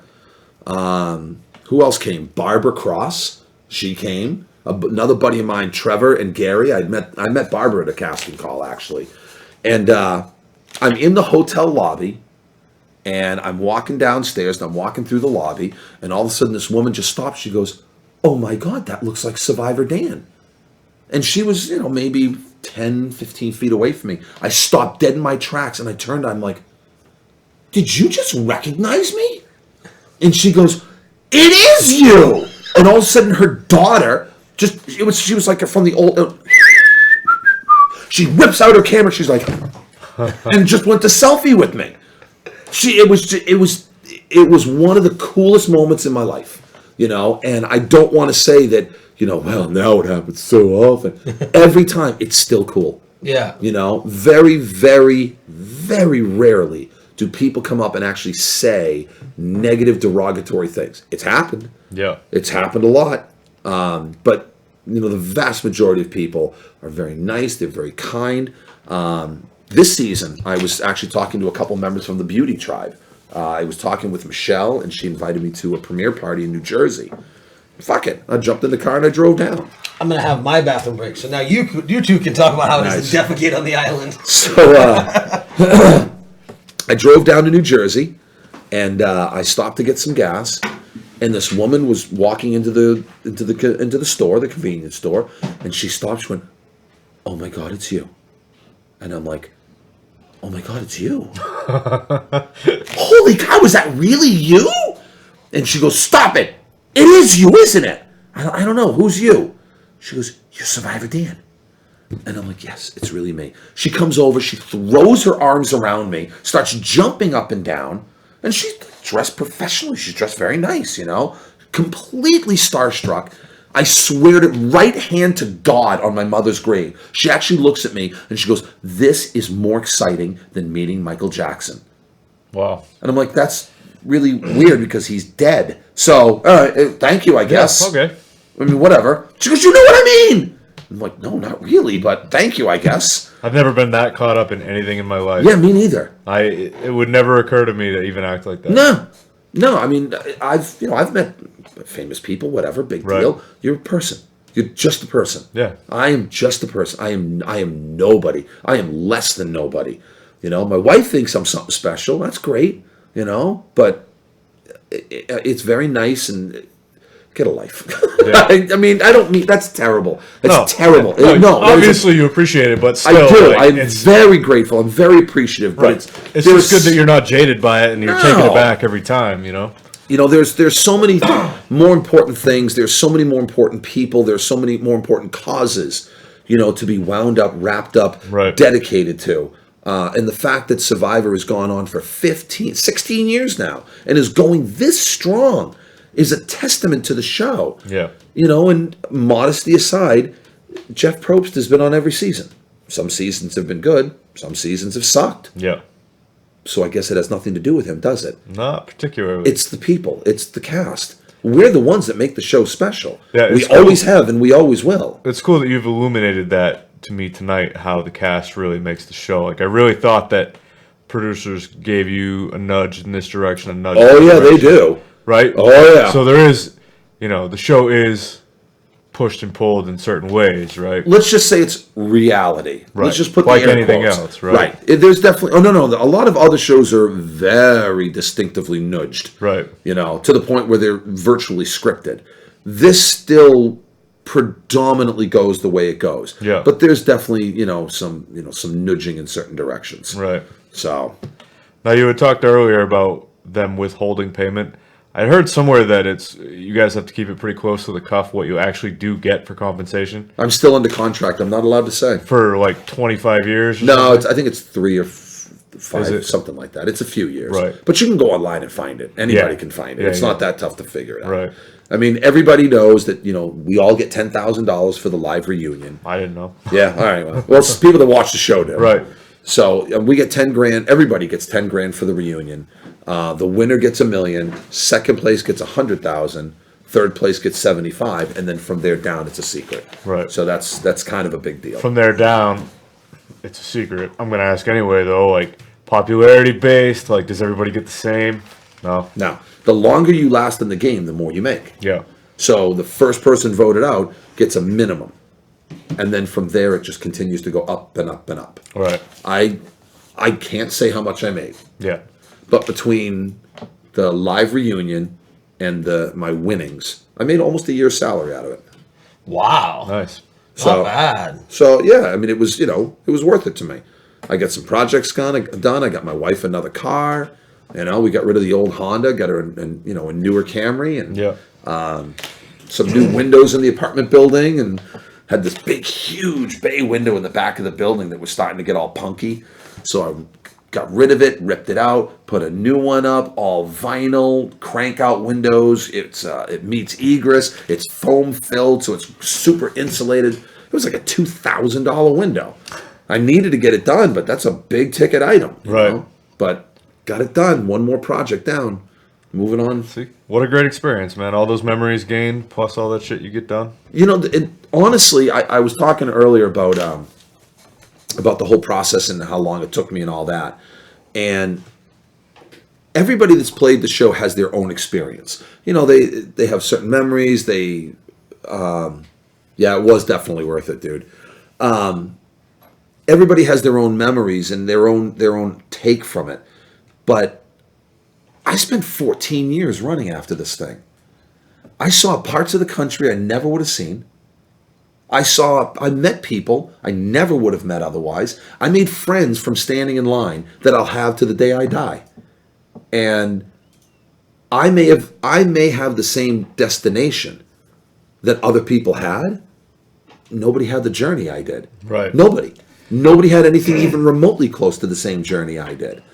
And that, if I had never gotten on the show, all right, yeah, it would have been disappointing. But it wouldn't have been so bad. Like I said, I had so much fun just running around this country, going to random locations wherever casting calls were. Yeah. I went to this one campus in Topeka, Kansas. And it was a college campus. And I watched like 14 girls all dressed like Dorothy in these little pleated plaid skirt dress things. And I'm like, holy, college girls all dressed alike. That was the best day ever, So and I walk into a porno shoot? Bow, chicka, wow, wow. So I'm brown chicken, brown cow. Yeah, exactly. So I end up talking to this one guy, and I can see his face, and his name escapes me now. But he was a school teacher from Michigan. Wicked nice guy. He was not on Facebook, so I couldn't stay in touch with him. And I was really bummed out. I liked the guy. We had great conversations together. And he's like, he said, are you hungry? I'm like, yeah, I'm a little hungry. He goes, well, let's go get something to eat at the cafeteria. I said, yeah, all right. So it's just college campus food, nothing special. So, he's in front of me. I think his name was Chris. He was in front of me, and I'm standing behind him. I'm kind of looking around because that's, it's what I do. I look around. I'm checking things out. And there's this really cute co-ed standing behind me, and she just kind of looks at me and smiles. I'm like, I feel like creepy old man, I didn't want to, linger too long on that one. So I'm standing there.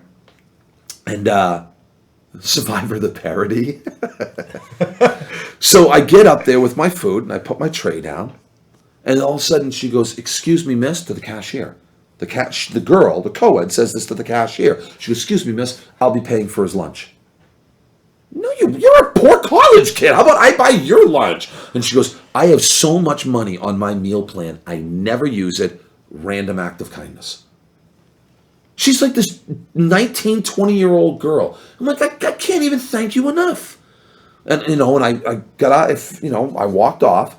And Chris looks at me and goes, did that girl just buy your lunch? I'm like, yeah. And he goes, what did you say to her? I'm like, I don't have to say anything. Oh. I mean, come on. You can't tell me you wouldn't have played that shit up. Fuck yeah. Damn right you would have. I would have been mugging all day, man. So she finishes up paying, and I'm like, the least I can do is, let's sit down for a few minutes and chat. She goes, well, I'm sitting with my friend over there. I'm like, great, come on, let's all sit down. So me and Chris, we sit down, these two college girls, and Chris and I are both married, And so we sit down, and I says, before anything takes place, we are not trying to be creeps here. I wanted to say thank you. Yeah. And they're like, yeah, no problem. And the four of us, we laughed and joked and talked about just random shit, probably for a good hour. Had a blast. It was, I never would have had that happen. Those are the things that I genuinely treasure in this life. They always want a list of, like a valuable item, an emotional, a sentimental item. And I'm like, all right, sentimental. I don't value stuff. What the fuck? So I'm like, all right, a laminated picture of my family so I know what's waiting at home for me, a deck of cards to help pass the time, and my disc golf discs. So we can, bond, and I could fucking hunt with those things too. So I could easily kill birds with those things. Yeah. Oh, all day. So they're like, yeah, you can't have those two. You know that. And I'm like, all right, yeah, I know. And they're like, and you can't have the picture. Well, why can't I have the picture? Oh, we let the moms have that. Go fuck yourself. What, a father can't love his family and his kids? The hell does that mean? And they're like, Well, they have to perpetuate the white stereotype on TV. oh, that's right. That's right. White, fat, You fucking Irishman, drink your fucking beer and beat your Anglo-Saxon kids. man. Jesus. That's right. I bet they would have let you bring a 6-pack. I brought a whole keg, baby. That's right. You can't have a picture of your family, but you can have this laminated Budweiser. Yes, that's fine. right. You can have a Heineken label. How's that? Thank you. So they're like, well, come up with something. And I'm like, I don't have anything. And they're like, well, there's got to be something. I'm like, I don't value shit. It's stuff. I don't care about it. I value people, I value memories, and I value experiences. And they're like, there's got to be something. And I thought about it, and I'm like, okay, there is this one thing. And they're like, what? And I'm like, do you know what a worry stone is? Yeah. Okay, thank you. Jeez, I like you more and more, dude. Okay, so they're about this big, okay? And my grandfather had one, and it was actually Connemara marble, okay? So it's oval shaped, and it's, like I said, it's about that big. All right. Okay? So it's about that big, people. And it's got a little divot in the top of it. So you kind of hold it like this, and you rub it. Okay. So it helps you to focus, So if you're worried, you're stressed, you just take it out, and it kind of helps to channel that nervous energy. And I spent more time rubbing that damn thing during my 14-year divorce. I thought I was going to wear a hole in the thing, okay? So it was really helpful. And then one day I dropped it and it cracked. And anybody that knows me, even knows me a little bit, I am a hardcore sap. Through and through. I make no bones about it. I don't hide it. I don't give a shit what anybody thinks because it's who I am. I think the biggest guys are. Because you bunch of big fluffy Well, cubs. it's because we can be. We're big. We carry ourselves largely. So, And if you don't like it, go fuck yourself. right, I'll break your ass. if you're tiny, if you're tiny, like I'll use Devin from work as an example. Little man syndrome. If you're tiny, you have to exert yourself largely. Chip on your shoulder. If you're already large, you can be a big teddy bear. I have no hugging puppies or crying at movies. I am a sap. Steve's laughing. Is it? Attaboy, Steve. Nothing turns me into a bigger pile of jello than my wife. There is nothing that I wouldn't do for this woman. There's nothing that I love more in life than this woman. And I know it's cliche. I know people say it. But the gods, I would die for her. I would jump in front of a bullet and I wouldn't even think twice. So I said, I had this worry stone and I had dropped it. And it cracked, and I was really upset about it. I was really bummed out. And that was years before I met Erin. So we go to Ireland for a honeymoon.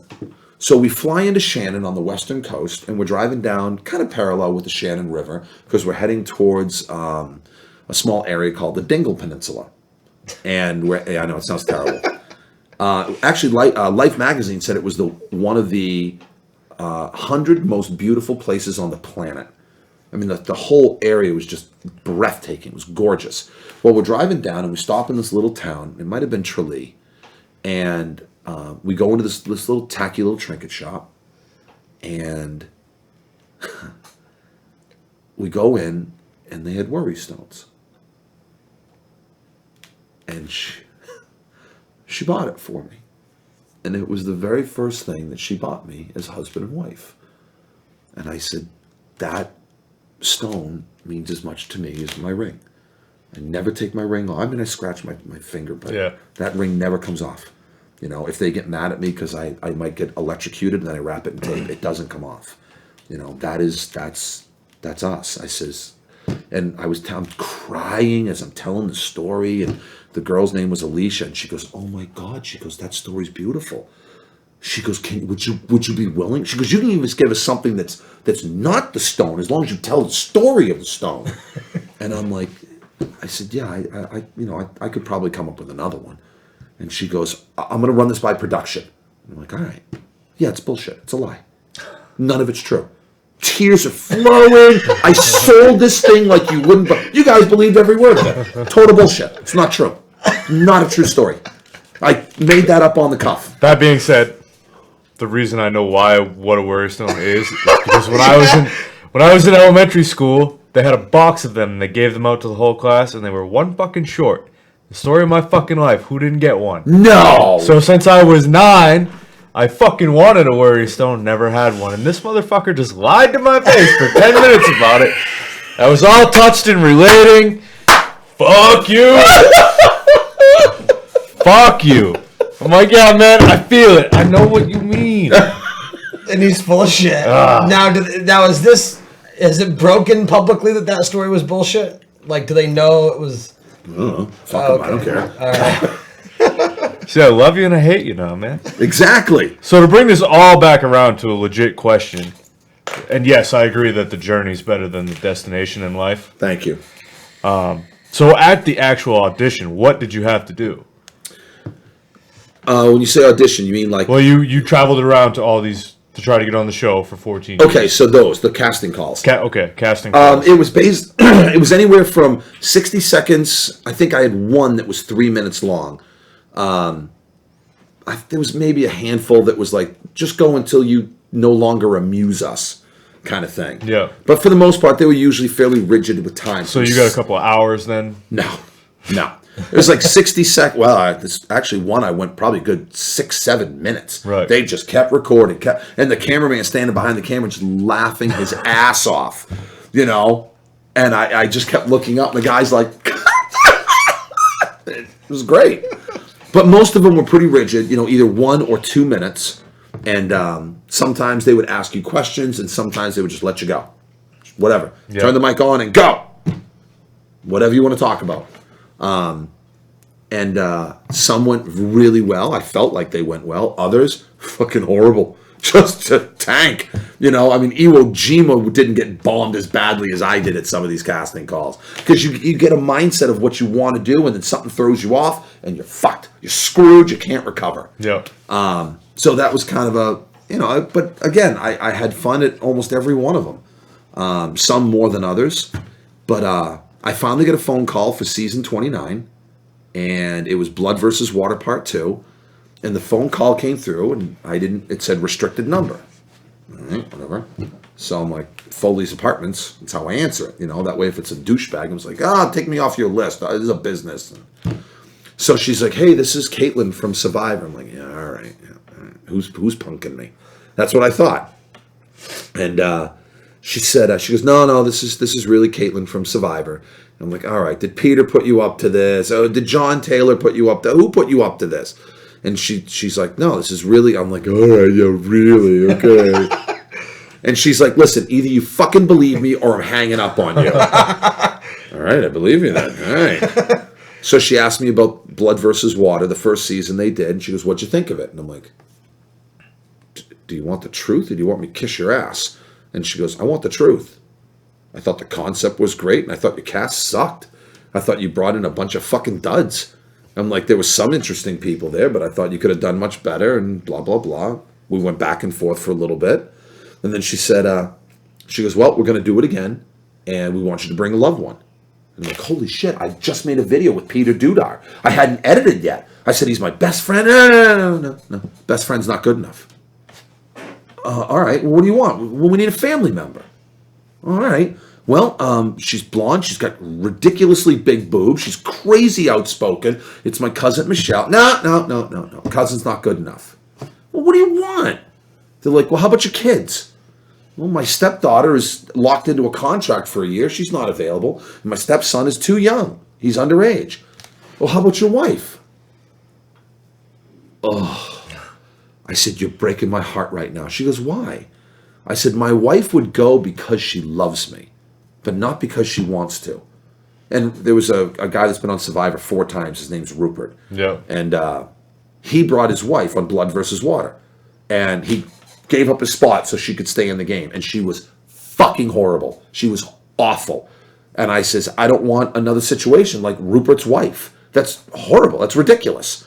And I said, no, thank you, but no. And They she just goes, go out of their way to make sure that they don't make good TV, or what? they thought it would make good TV. They were wrong. Yeah. It didn't work out well at all. So, so she's like, well, okay, thanks. Nice talking to you. Click. She hung up on me. Wow. I sat down. I wanted to cry. 14 years I've been chasing this. And I said no to them. Oh, I was devastated. And a couple months later, another call comes through. Restricted number. Hello, Survivor. And the girl's like, how the fuck could you possibly know that? I said, the only time I'd ever seen restricted number on my phone was when you called me a couple months ago. Clearly, you saw the error of your ways. That's why you called me back. And that was how it started. So, I mean, they made me jump through horrific hoops. It was insane. It was 3 days of absolute insanity trying to get paperwork together and bullshit. But I finally went out. I got out there. You have to take an IQ test and a psych, 3 different psych tests.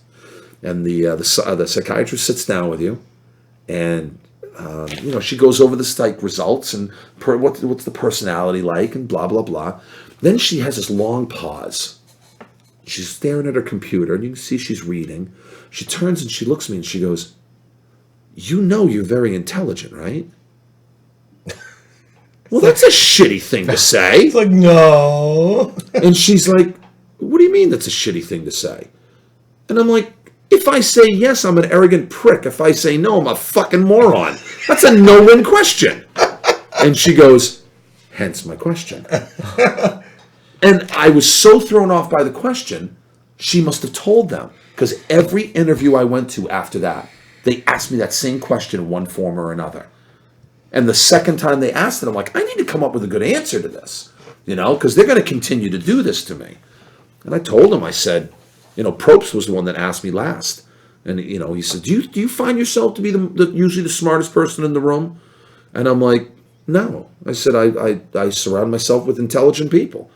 I says, I don't think I'm the smartest person in the room, but I do think I'm generally the sharpest person in the room. I don't think people use enough common sense. Yeah. I don't think people are as observant as they should be. You're definitely the highest functioning in the room currently. And you, highest? I have a quick question. Bring it on. We're up to 4 in the chat room, which means shit. we're beyond Ashley and Steven. Ashley and So Steve. I've been on Twitter In my putting trunk. up.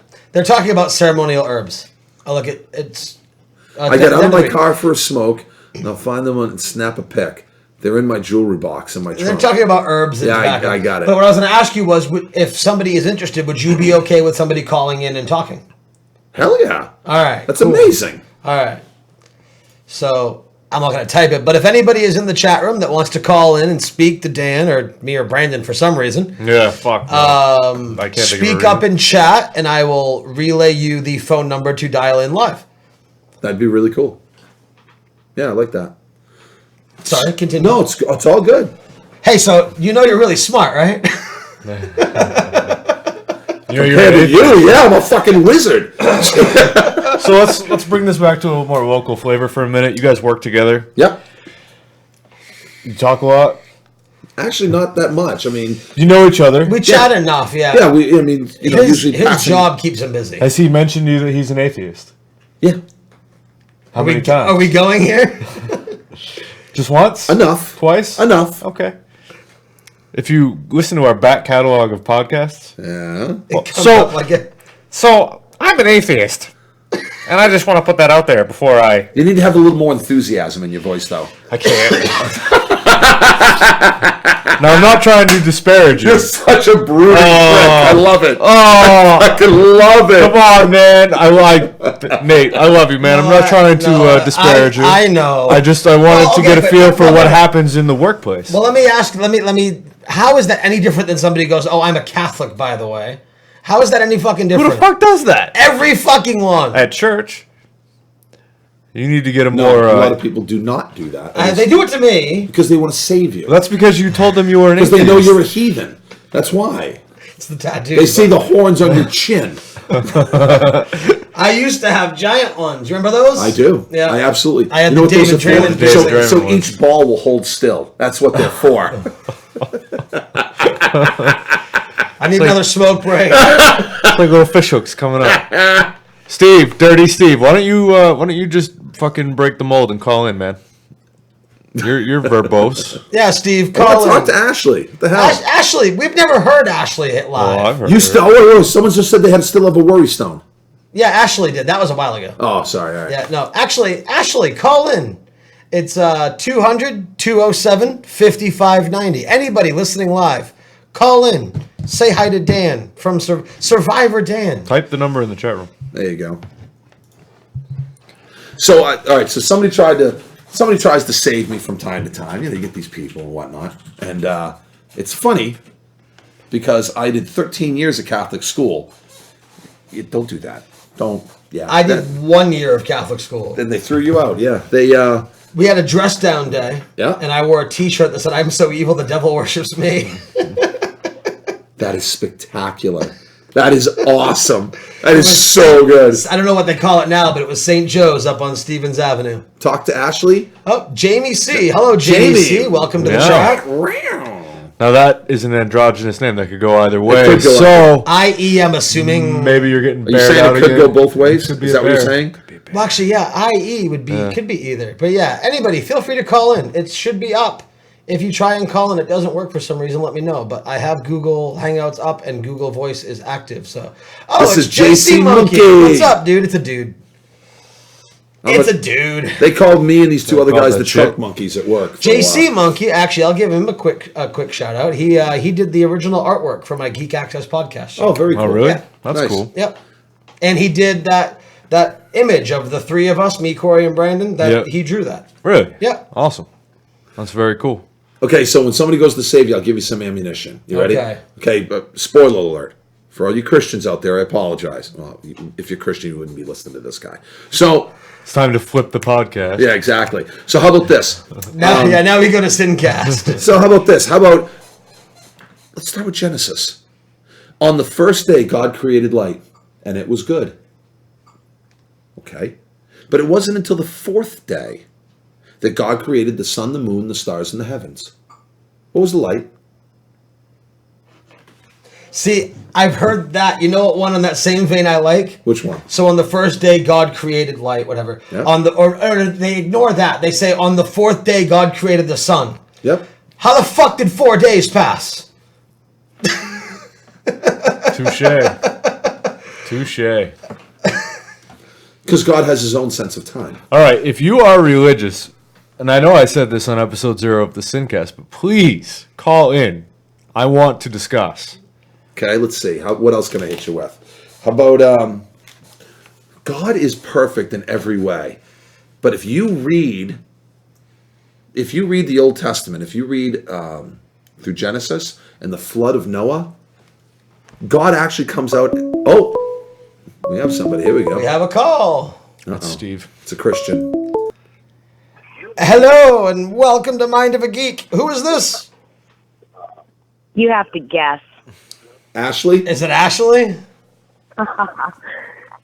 Well, you are Yes. live with me and Brandon and Survivor Dan, so we can all hear you. Say hello. Hang on, I gotta turn down my little iPad because it's like this weird delayed echo shit going on. your radio Yeah, you might want to mute the YouTube. You might want to mute the YouTube stream. Yeah, I have to, or I'm not gonna be able to function. Oh, let's not get started on this religion shit. Oh, no way, Oh, honey. my Now God. we're open. Okay, listen. I'm going to give you the drop the mic line on any. Seriously, this is like the ultimate drop the mic line on any Christian. This will shut them up or cause them to have give them a stroke. This is beautiful. This is my favorite. Talk to any Christian and say, all right, listen, God is omnipotent, God is omniscient, all powerful and all knowing, right? And they say, yes, Right. absolutely. Okay. So Alpha and Omega, the beginning and the end, God is, was, and shall be, knows everything before it's ever happened, right? Yeah, sure. Okay, Whatever perfect. they say. Okay, thank you. For the Whatever sake they of say. okay, you'll be playing the part of the Christian in this game. Okay, so Oh, why? because I'm going to give you some. All right. I'm going to give you some ammo. Oh, All fine, right. if I must. Okay, so if God knows everything, and God has created everything, therefore, God is evil. And this is where their head starts to spin around because they're going to freak out. And you say, bear with me now. God created Satan, knowing everything that Satan would ever do. Therefore, God is responsible for all the evil that has ever existed in the world. Oh yeah. You can't have it both ways. Either he knows everything or he doesn't know everything. If he does know everything, then he created Satan, knowing what Satan was do. Therefore, God's responsible for everything that is evil. You really can't combat that at all. When they play the whole like the God is responsible for everything good, but when you point it out like, oh well, if God does everything and God makes all these decisions, why is he making people suffer? Oh, it's God's plan. Right. It's God's will. It's God's will. Thy will be done. done. It's God's will. I had a fun little thing. It's like there's always an excuse for Exactly. why, if something is evil, then there's some sort of positive contradiction. Right. Just to keep it. Yeah, it's a bunch of bullshit. Okay. There's an analogy there. Okay, first off, two things. It's funny, and it's really funny how, again, when Brandon asked me about you, I said we're actually kind of similar. And it's really funny because the way you said that, I have a similar concept. I had a debate with a religious lady, which debate is using the term lightly. Okay. But so I'm like, all right, let's say God exists. And she goes, he does exist. I'm like, all right, let's say he does. And I'm like, so you guys believe that God, and I think he heard me tell this recently, you guys believe that God created man in his own image. Yep. Right? Man lies, cheats, steals, murders, rapes, molests, corrupts people, all this other stuff. Whose image does he really exist in? No, that's God or Satan? No, that's the fault of the apple. The image is how we look. That's an easy one. That's lame, dude. You got to step your game up if you're gonna take this road. But no. Hold on though. But the fact that you shot that down so quickly as a free-thinking individual and it stumped a believer is my point. Exactly because they're taught not to think for themselves. They are taught to only think for. Here's one. You're gonna love this. How well do you know the Bible? Well enough. Okay, perfect. Adam and Eve. God wants us to be stupid. Right. Okay. Why? Hence the blind fucking faith. No. Yes. What did Adam and Eve eat from? Well, the forbidden tree. Or whatever. What was the name of the tree? I don't know. The tree of knowledge of good and evil. So therefore, God wanted us to be stupid. And after they ate from the tree, what was the first thing that Adam and Eve felt?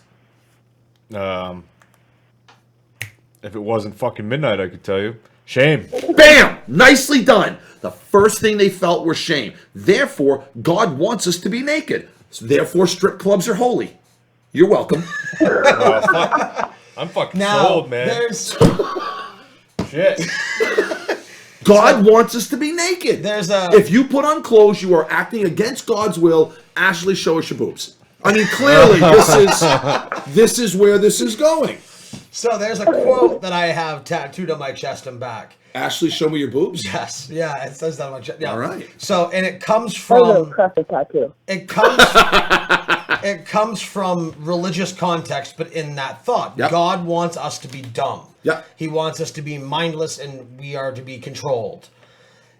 If you look at the fall of Lucifer, and when he fell from one of God's archangels Yep. to being the devil, Yep. it was because he goes, well, I ain't gonna let you control me. I want to run this show myself. Right. And God was like, well, no, fuck you. You do as you're told. Right. So that Thank you very much, Steve. I appreciate that. Nice segue. That is kind of a metaphor for the I'm not going to be controlled to you. I am my own person.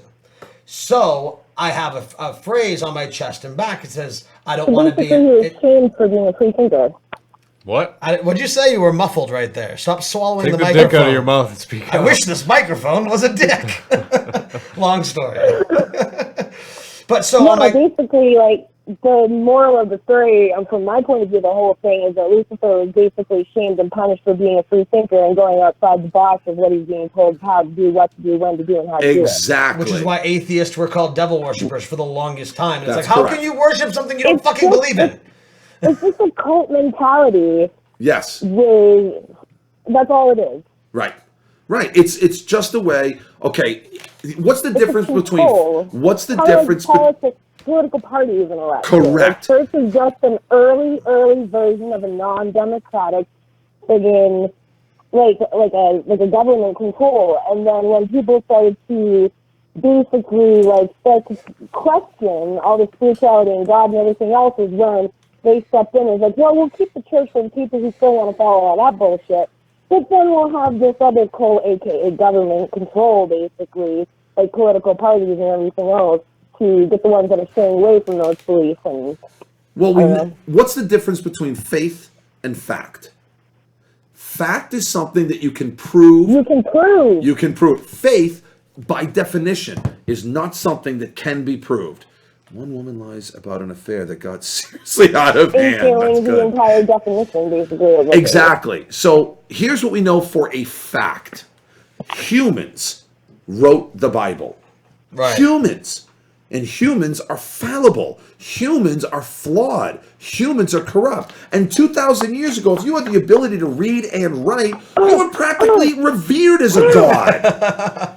You know, we also know for a fact that Constantine, at the Council of Nicaea, it is a historical fact that people actually, they pick and chose what they wanted to put into the Bible because it was about control. The words out of my mouth before I have a chance to say them. She doesn't like it when you take things out of her mouth. God forbid. Atta girl, Ashley. I like you more and more, girl. I'm not yawning yet. Oh God, I am. Another inside joke. I Yeah. figured as much. Yeah. Yeah. But so what I was saying, so just to finish, so the tattoo, it says, I don't want to be an angel, I just want to be God. And everyone takes that as arrogance. And it's like, no, I don't want to be a follower. I want to be my own person. Right. And that's all that Right. means. So it's a then, line like, from a going Stone back- Sour song, and I love it. Yeah, and like the whole like going Hey, back to the wifey's Bible in the thing chat. and what's that? I said, the wifey's in the chat. You need to hang up so you can go chat with her. Kat Reed? Yeah, that's my wife. All right. Hey, Kat. Are you kicking me off the phone call? Yeah. No way. That's Well, I was rude. going to have another listener call in. Ashley, Nate's a dick. Okay, just I'm one more thing real not. quick. All right, one more thing. Go ahead. Go ahead. No, going back to the whole get down, dog. Dog's trying to get on the bed. Going back to this whole get down, dog. No, going back to the whole Bible thing and like the people creating and everything. Like, long story short, they say that all these stories that are compiled were as old as being taken off, like basically word of mouth and hieroglyphics and everything else and weird languages that people couldn't even appropriately translate or whatever. And you can't tell me that after thousands of years and people figuring out that other people are fucking stupid, and if you just tell them one thing, they're going to believe it and do it. You can't tell me that these stories haven't been altered for an agenda in any way, shape, or form. There's not. Actually- you can't go 5 minutes at work without a rumor going around and having it come back 6 ways wrong from Sunday. Actually, I will counter that it's exactly the opposite. You think? It is. The virgin birth, the death and resurrection actually predates Jesus by thousands of It was years. an Egyptian god, It right? was. Yeah. Osiris was Yes. was a virgin birth of Isis. We have Yes. all watched Zeitgeist. And thank you very much. Yes, I knew it before that, but yes. Horus? well, just in knowing that, Christianity borrows from every fucking pagan There's a religion lot of there is. incestuous Wait. thinking in Christianity, in that, Christmas is a pagan thing. Easter is a pagan thing. Like, it's... Okay, here's a great one. Like, I'm sure a lot of the origins might be like true, but like I feel like there's Actually, no way James to prove is or from disprove that Samaritan nothing time? before has. Egypt, yeah. Yeah. Yeah, okay, here's a good one for you. I can actually explain by actual biological facts how Jesus never really died. By the way it was even written in the Bible. I can use the Bible as facts to defend my... That's exactly correct, Jamie. Yeah. Yeah, Constantine was a sun worshiper. That's where the halos came from. So he was actually trying to integrate his sun worshipping beliefs into Christianity. He was basically... Christianity was taking off. He just wanted to back the winning team. He wasn't stupid. As you do. Yeah. But he wasn't baptized until he was on his dying bed, and he couldn't defend himself from it. And the reason that Christianity has a lot of pagan holiday tie-ins is because of King James. Is that correct? Was it James? No, Constantine. Well, no. I thought it was that during a time of land takeover, whatever you want to call it, Assimilation. it was King James had taken over a land, a country, whatever that was pagan by nature. Right. So he had changed a lot of the dates of the holidays and the date of the birth and the date of the death to align with their holidays so they could convert more easily, hence the King James Bible. He rewrote the fucking Bible to line it up with paganism so they would more easily convert. But there are so many different versions of the Bible, the King James, the Douay-Rhame, How can you follow something that has multiple versions? You know something? Here's the funny thing. We argue when there's multiple universes in Marvel. Yeah, no kidding. Yeah, no, it's completely alternate universe. Here's a great example. You've got. I'm going to let you keep talking, Ashley. I'm going to hang up on you to get somebody else to call. Thank you very much for calling in. We'll see you at Batman tomorrow night.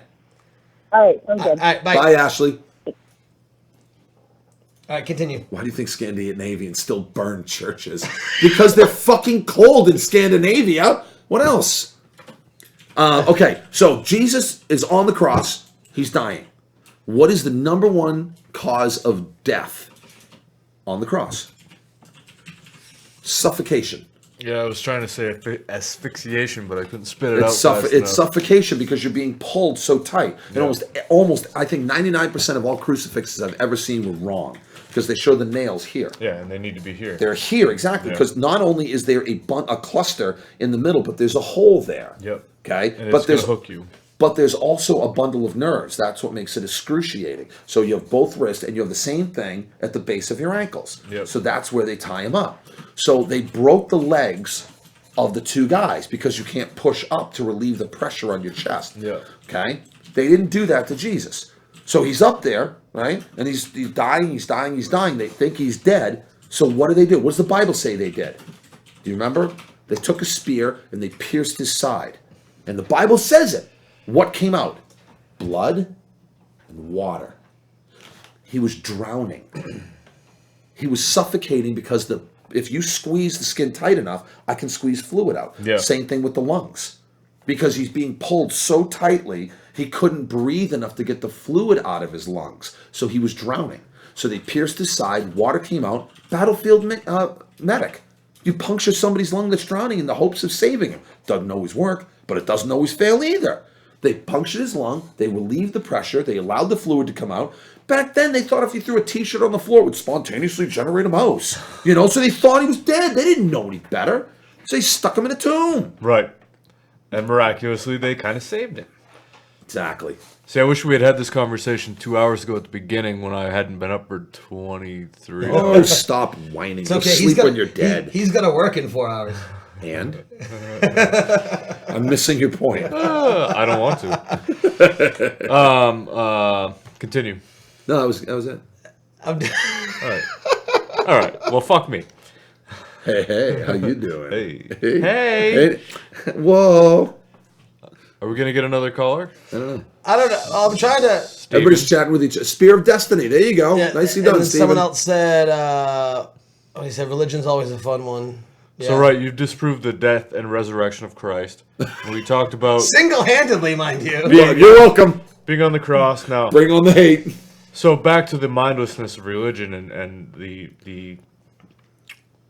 See, here I am. It's kind of falling apart. Dude, this You are drool. demonstrating well the mindlessness. falling It's apart. really awesome. Well, I wanted to go into stigmata, and damn, I can't. Well, while you're trying to figure that out, Go have you ahead. ever seen Go those? ahead, I'm falling apart. Those funny. There's a couple variations of them, but the memes that's like what Christians would wear if Jesus was killed today, and it's like him like strapped down to a lethal injection table. And there's one that's like it shows the crucifixion or the crucifix, and it says. It's like, what is this shit? Do you think if JFK came back from the dead, he'd want everyone to have sniper rifles around their neck? Yeah, no kidding. It's like it's a torture device. Okay, but here's here's the real question. If you could actually prove there is no God, would you? Yes. Why? It'd be like Joker. Some people just want to watch the world burn. Yeah, no, I wouldn't. I It'd be wouldn't mass either. hysteria. I this couldn't goes agree back more. into what we talked about last Could night. not agree more. What was it? What did we talk about that on? Sonics and Sabers or? Something like that. Yeah, when I asked you, We've gotten deep on the last man, couple I'm podcasts. so fucked at this point. It's pissing me off. My mental faculties wait, are breaking snap down. out of it, I man. know, But right? anyway, but why? But when I asked you about being a villain, right? if you had the power to do that, If you could, would you rather Hero or die villain? anonymous or die as infamous? Would you rather be forgotten or remembered as a villain? Depends on how I mean, it depends on the level of being remembered. I'd rather be. Would you rather be a bum on a street or Hitler? a bum? Okay.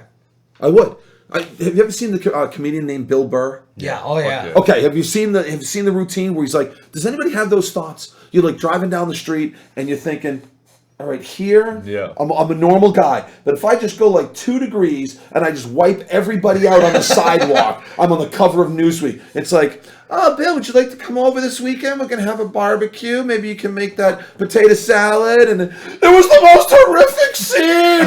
There was no indication he even tried to stop. And Betty will be coming over and, I mean, it's hysterical, but no, I would not want to die as Hitler. Right. No, no. I'd rather be Forgotten. I'd rather be good for myself, Right. than have to impress anybody else. It's noble. Well, see, what I had asked him was if you were basically all powerful and you had control, Oh yeah. Okay. Yeah. would it be possible to maintain hero or villain? Don't you think that power corrupts absolutely, and you would fall into villainy? No, I don't. I don't believe that. I think some people actually have the mindset that they can actually handle themselves. Yeah. And if they surround themselves with the right people, then they allow themselves to stay in check. You're a better person than I, because both of us, we would not have had that control. No, I wouldn't. Whether on purpose or not, it would fall to that for me either way. There's nothing Eventually. that I could do. Well, okay, so let me ask you this. We've had this discussion before at work, actually, Yeah. about how war is primarily caused by religion. Yeah, there's been more death on this planet at the hands of religion than Yeah, fuck every other source ever combined. Okay, so Yes. with that being said, let's go back to your previous question. If you could prove there was no God, would you? It would be mass hysteria now, but would humanity not be better for it once we recovered from that? My opinion? No. You don't think so? No, absolutely not. Because to me, taking away religion is like taking away all law enforcement. It's the only thing that keeps people in check. Yeah. There This are goes some- back to what there I are was some talking about time and life. Why don't people do 95 miles an hour through school zones? Because they're afraid of the consequences. Right. If people have religion, then they have, at least some people. Humanity and I would needs say the the security majority blanket of of people. religion. Yes, it secures them. It gives them this belief that there's something more, there's something greater. And I hate to say it, and please, I mean no disrespect to anybody. It's just my own personal, very stupid and ignorant opinion. I do. But that's you can. But it's the only thing that keeps people grounded because they can't find enough within themselves. So they have to look externally. Okay, and that's on an individual basis, but what about everything? Like, what about Well- the scientific breakthroughs that get held back because of we're playing God, so the religious people have a problem with it? Or I don't think that matters. The People, rights. they will continue doing well, it. I mean, like all like You don't think they're still trying to clone? Like they've cloned well, no, things. but like the limitations on stem cell research, things like they're that. not stopping in other countries. No, well, no, that's true. It's just America that Right, gets held it's back. exactly. Right. So they're still happening. Yeah, But- leave it to Sweden. Or like rights that are denied. Like it came up on Mind of a Geek a couple of weeks ago with Carrie Sims and the abortion law that was passed under everybody's nose. What was it, in Illinois? I think so. Where if you have an abortion in Illinois, Yep. you have to give it a funeral. And there's like paperwork after paperwork after paperwork of things you have to file. So if you are in the hospital with a medical condition, even if you don't want to get an abortion, but it is either your life or the baby's, Yep. there is a legal procedure enacted by a man who believes in God, who believes abortion is murder, that you have to go through before the doctor can touch you. And it is more likely that because of that, you will die on the table than be able to choose to save your own life. Again, religion causing problems. Yep. Again. And that's I'm where not that go- fine line is. I'm not going to say that religion doesn't cause problems. I'm not saying But that. you by believe it any does means. more good than bad. Yeah, I do. Yeah. I do. I mean, because there's no such thing as a perfect anything. No, that's there's true. always a plus and a minus to everything. But I think as much harm as religion can do, I think the good that it does far outweighs in some ways. Right. Jamie, you should call in, because I think you'd have a lot to give to this. Steve, Call too. in. Eugenic clothing. So this goes back to the other day when I was talking about time. And the Absolutely true, expansiveness of Jamie. Time. It's true. Yeah, that is true. The technology is coming. And if someone's going to call in while we're waiting, so I've always said that atheists are more open-minded than religious people. I wouldn't disagree with that. My logic behind that is, now, okay, how do you... Some of the most judgmental people I've ever met in my life were devout religious Well, right. people. How do you identify yourself? Are you atheist, agnostic? Do you have a problem saying that? No, I don't have a problem saying it at all. I actually looked it up one time, and agnostic is not what you think it is. And I always considered myself agnostic. I think there's something more, but it doesn't really conform with what's out there. Okay. You know, I think people who are isn't that what people who are agnostic is? religious frighten me, but people who are spiritual inspire me. Okay. And I think there's a huge difference between those two, because religion is created by man. Man is corrupt. Religion is corrupt. Oh, we have a call from us. Hey, welcome to Mind of the Geek. This is not an area code I recognize. I assume this is Jamie. Yeah, what's going on, dude? What's up, man? Jason Monkey. Nice to actually hear your voice. I don't think... Oh, no, we've spoken in chat before, in like TeamSpeak, but... Well, welcome Are to you the getting show. feedback? Let me turn down my stream. Yeah, I would mute the YouTube stream. Well, Okay. you're on, so chime in and go at it. Give us your 2 cents worth, brother. Yeah, one of the things I wanted to comment on, people misuse the word agnostic because agnostic is a counterpoint to Gnostic. Gnostic is to be sure about something. Agnostic is to be unsure about something. It has no religious value whatsoever.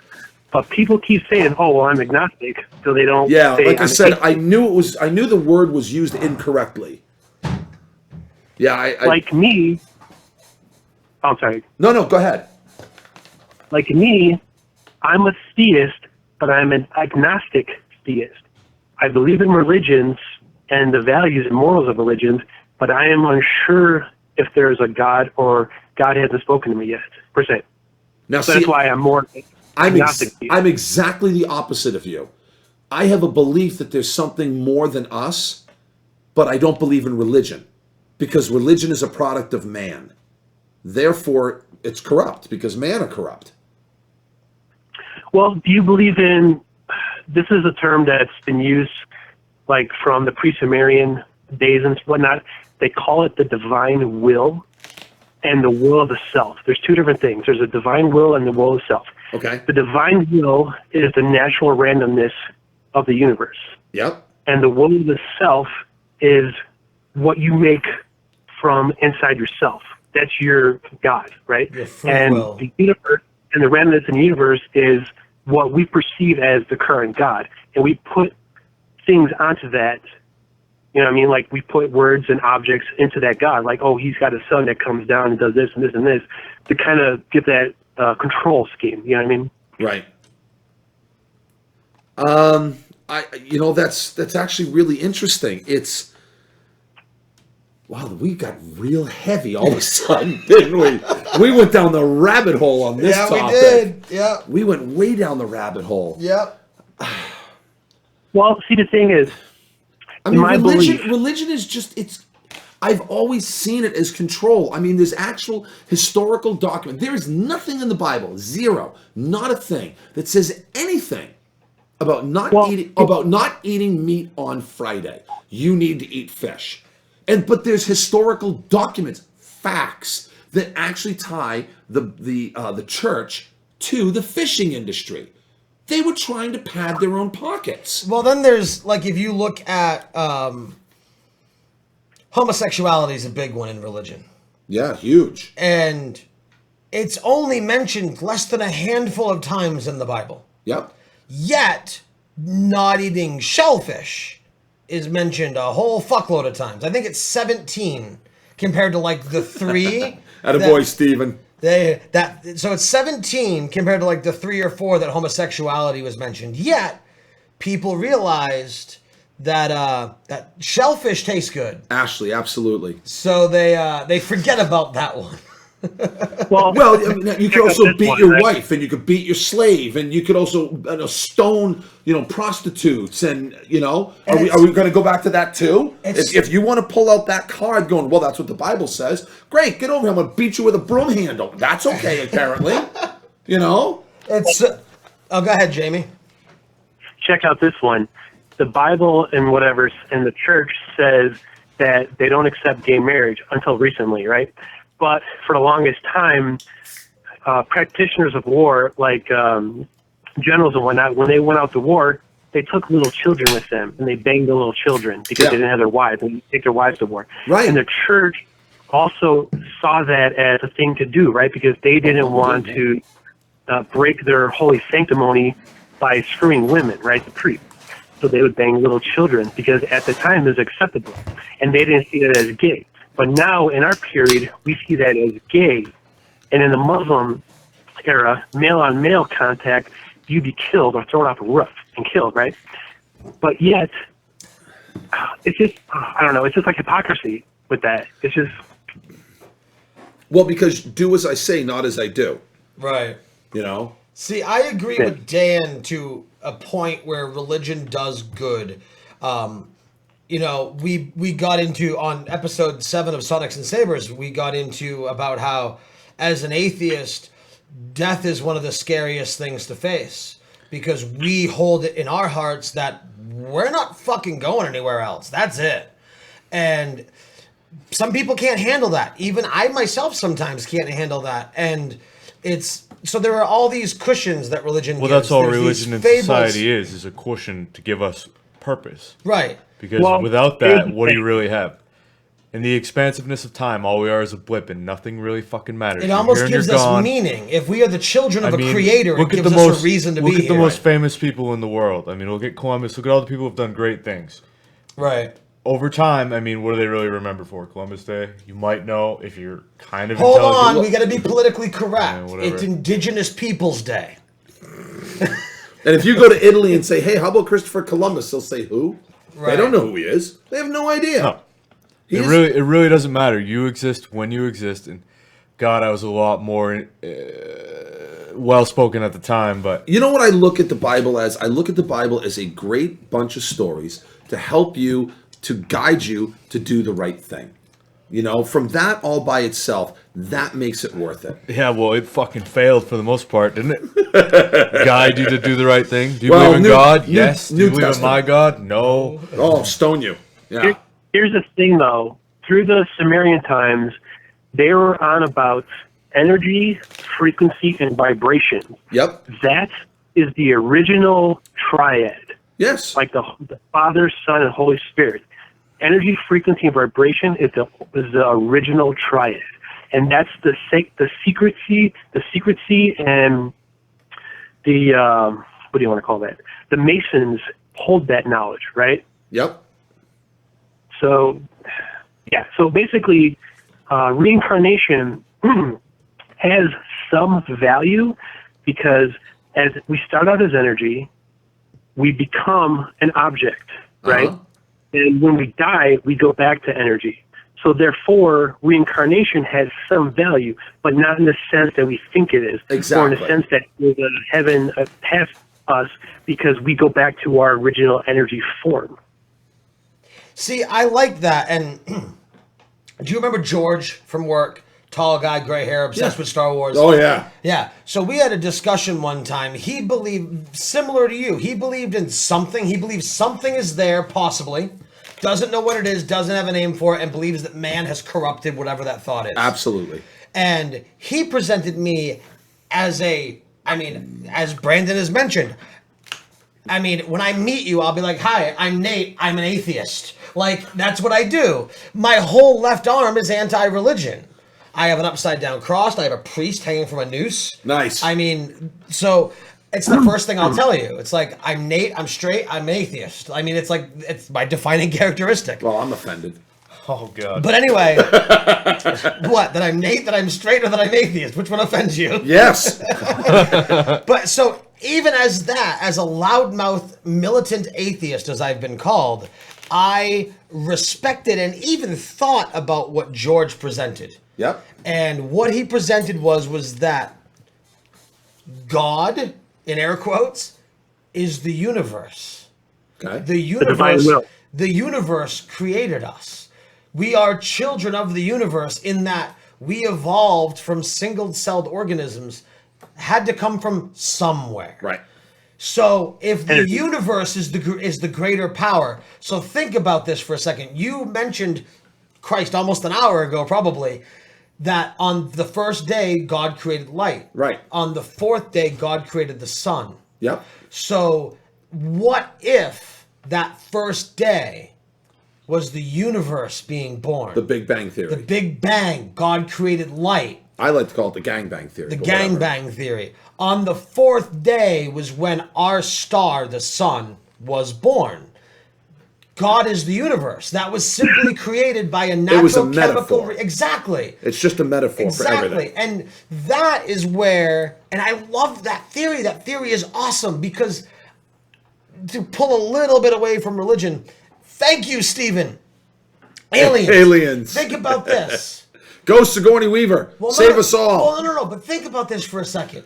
Think about this for a second. And Let's I love go how more 2001 with it. Bro. I love how deep we're getting here. And I know that's what she said. Hey, did you know I was on Survivor? Did you know that? No, it's true. You know, it's funny, in this day and age, you're more likely to be the Messiah.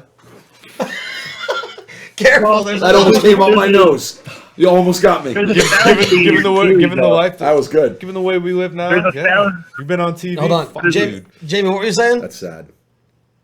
Yeah, there's a fallacy in your theory, though, because you have to assume that God is the first thing that got created. Well, who created him? Well, that's just the fallacy in the creation. That's the fallacy in religion. That's the fallacy in God. Is, Because in Catholicism, they always say, well, that's a holy mystery. right. Because we can't figure that one The out. So thing it's. is, and were you talking about George Lucas? George Lucas. Who brought up George? You said No, George no, something. no. A guy we worked A guy with. that we worked with, his name was George. But he might as well have been Okay. George Lucas because he was obsessed with Star Wars. That's probably why he made that connection because I mentioned Star Wars. Well, there's a conspiracy theory that George Lucas is all with like, well, I don't know if I want to go there and open that door, but if you know a lot of astrological Sumerian symbology, and yeah. you can tie that into Star Wars with the Death Star and all kinds of other things, but and the midichlorians and the Force and Oh, you energy. said the M word. I gotta hang up on you. What do you say? Midichlorians. Oh, This coming from a Jar Jar fan. nice. I still can't. I still can't argue You're a that episode Jar 1 was Jar intelligent. fan? Oh, Jar Jar's awesome. I'd take Jar Jar over C-3PO any day of the week. See? See what you've walked into here? How wooed. Oh, my Lord. It's like which one do you want, the retarded alien or the gay robot?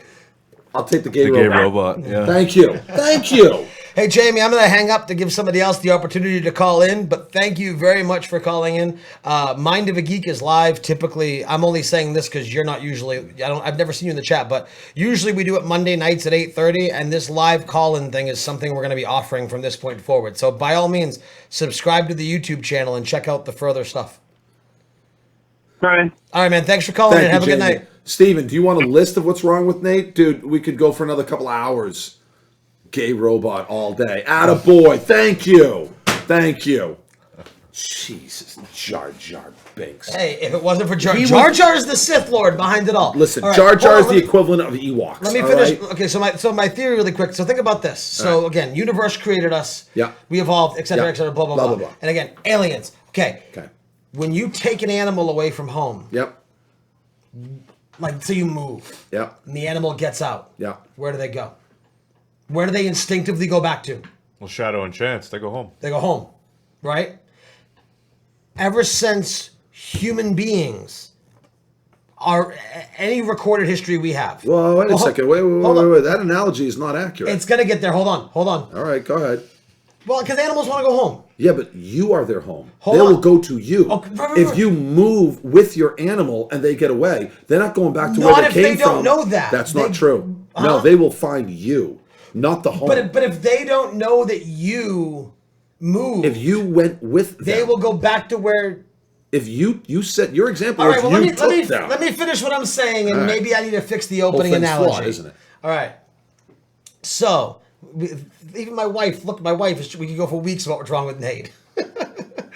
All right. Girl, Kat, I got to meet you. Come down here. She's upstairs. I know she's upstairs. You got to get down here. So, ever since man became intelligent, and we have still aren't there yet. No, I know. Right. Well, we're on our way, slowly.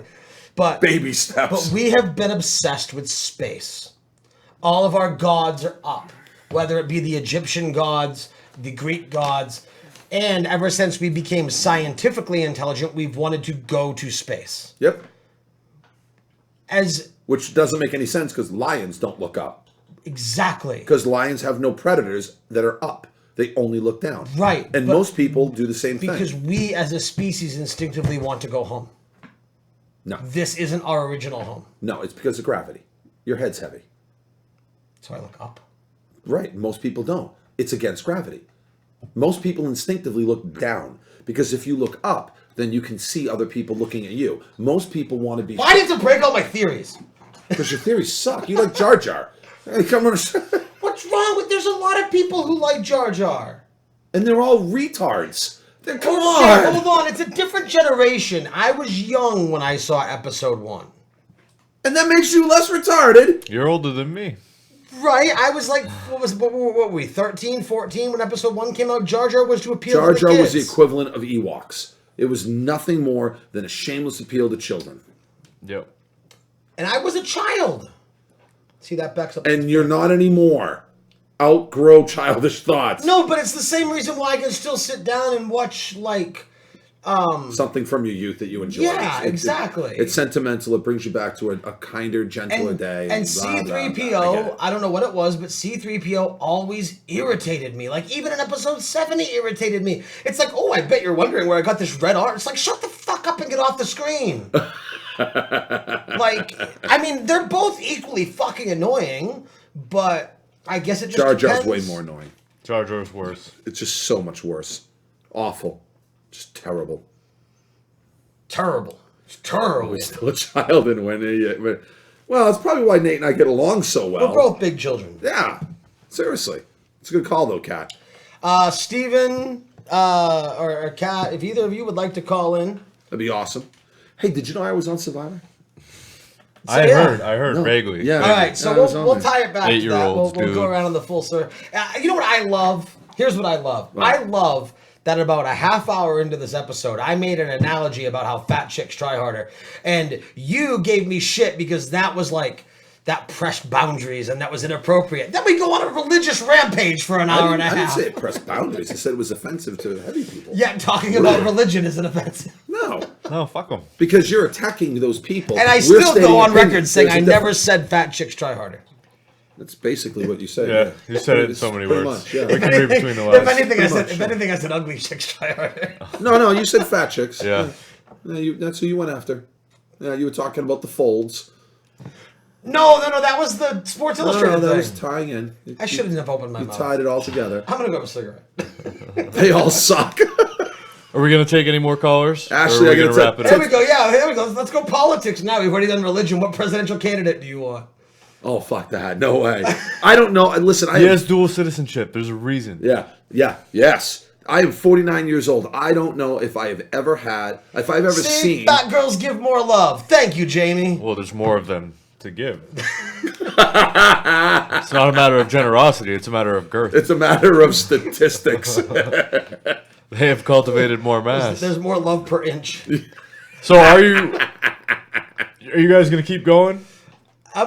Do you want to get going? You're done. I'm going to have to go to sleep, yeah. Yeah. Why? Because I have gonna to work at fucking 4. do a 200-mile route in 4 hours. Whatever. You'll Suck, sleep man. when you're dead. I got to drive down to Massachusetts for a pinball tournament. It's pretty much the same thing. Pinball tournament, It's the same 40,000 pounds of milk. It's the same thing. Yeah, sure it is. Same thing. Beat your balls around. Same thing. Yeah, same thing. Well, we're going. You want to polish my balls? We're going on Good end of the about. show, man. We're going on about. Fuck after this, I'm ready. We're going on about 2.5 hours, and we've gone from Survivor to sexual Survivor to preferences fat chicks to religion. So, I'd say it's probably pretty safe to call it here. We definitely have to get you back again sometime. Yeah, we definitely need you on the Sincast earlier in the day. Yeah, so you we want to can come have on a and vent? heated discussion. That's the cast for it. That would be that could be good. Left hand turn sig. What the fuck? I can turn right on red, but I can't take a left on green. Are you fucking kidding me? Serious? And how about we are all allowed to shoot people who drive in the passing lane? You should be executed, crucified, flaming poker up your ass, beheaded, and shit down your neck. Get out of the fucking passing lane. Dear God in heaven. Next time on Sincast. And if you fucking pass me and then slow the fuck back down, Oh God. I do that if you're in the passing lane. I will do that to people. Seriously. Well, Then because if what you're driving in the passing lane, if you're driving in the passing lane, that's a different story. And I have to go into the right lane to pass you. I will fucking do that. I will come back in front of you, slow down, and make you But get if you out speed of up the and passing. pass me, if you fucking speed up and pass me to turn, Oh, that pisses holy me off. fuck. Yeah. They're just why are there so many stupid people in this world? Why we are the only species that has ever existed that goes out of its way to protect the weak. Empathy. What the fuck? Empathy. That's How about Darwinism? That's the argument I always get. Yes. Darwinism. Thank you. The kid who eats too many marbles doesn't grow up to have kids of his own. Oh my lord, what the fuck happened to us? What happened to this country? Well, and that's the thing is, so we have here's- been so pussified. as anybody who knows me, anybody who has me on Facebook, whatever, knows that I will devil's advocate anything. That's what I do. Yes, you will. You are good at that. And well, at least I'm good at something, right? So, but here's the thing, and I get the empathetic side that my liberal friends have. And I'll name drop because I talk about him every now and then too, like Peter Dudar, very liberal. And I have the greatest respect for Peter. I had an episode. However, I do. And the thing I like about yes, Peter they is, do. That is 100% correct. The vagrants outbreed the intelligence. yes, idiocracy. Thank you. Yes. I love how that's become a documentary now. Not a great movie, but the beginning was brilliant. Right. Yeah. So, but with Peter, the one thing that I love about Peter and why I respect Peter is that we never argue. We can debate. disagree, You debate. but we respect each other's opinion. Yeah. And that is one thing I think is missing from a lot of things. But anyway, so he does empathy. I'm like, well, I don't want higher taxes. Like, well, people need things. I'm like, well, I don't want this. Well, people need this. Well, I don't want, and whatever. And it's empathy. And I get the logic that he's using for empathy. We're human. We're all worth the same. We should. That is untrue. Well, untrue. But that's the empathetic state of mind. My stepdaughter's like that, and she's like Peter, only even worse when it comes to the liberal thing. And she goes, everybody has inherent value. I said, no, that is not true. That is absolutely false. She goes, no, you are wrong. Really? You think a child molester has the exact same value as your favorite high school teacher? Really?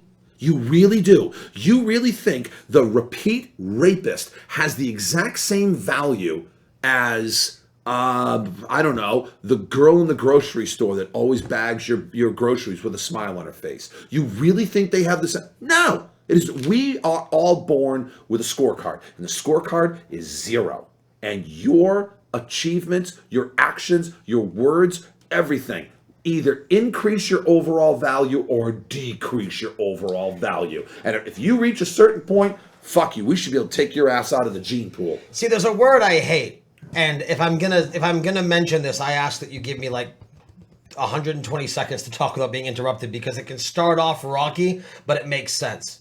Okay, so Dude, I'm worried too. There's a word I hate. You saw that on my face. I did. There's a word I hate, and the word I hate is equal. And the reason I hate that is because everyone goes, we are all equal. And the thing is no, we're not. No, we're not. We're not. And whenever you say that, people will go, oh, well, you're racist, you're sexist, you're homophobic. That's not what I fucking mean. That's because we live in a world of outrage now. But the thing, Right. You can't but get a fucking way with the anything. thing is that, It's not getting away with anything. It's speaking an opinion.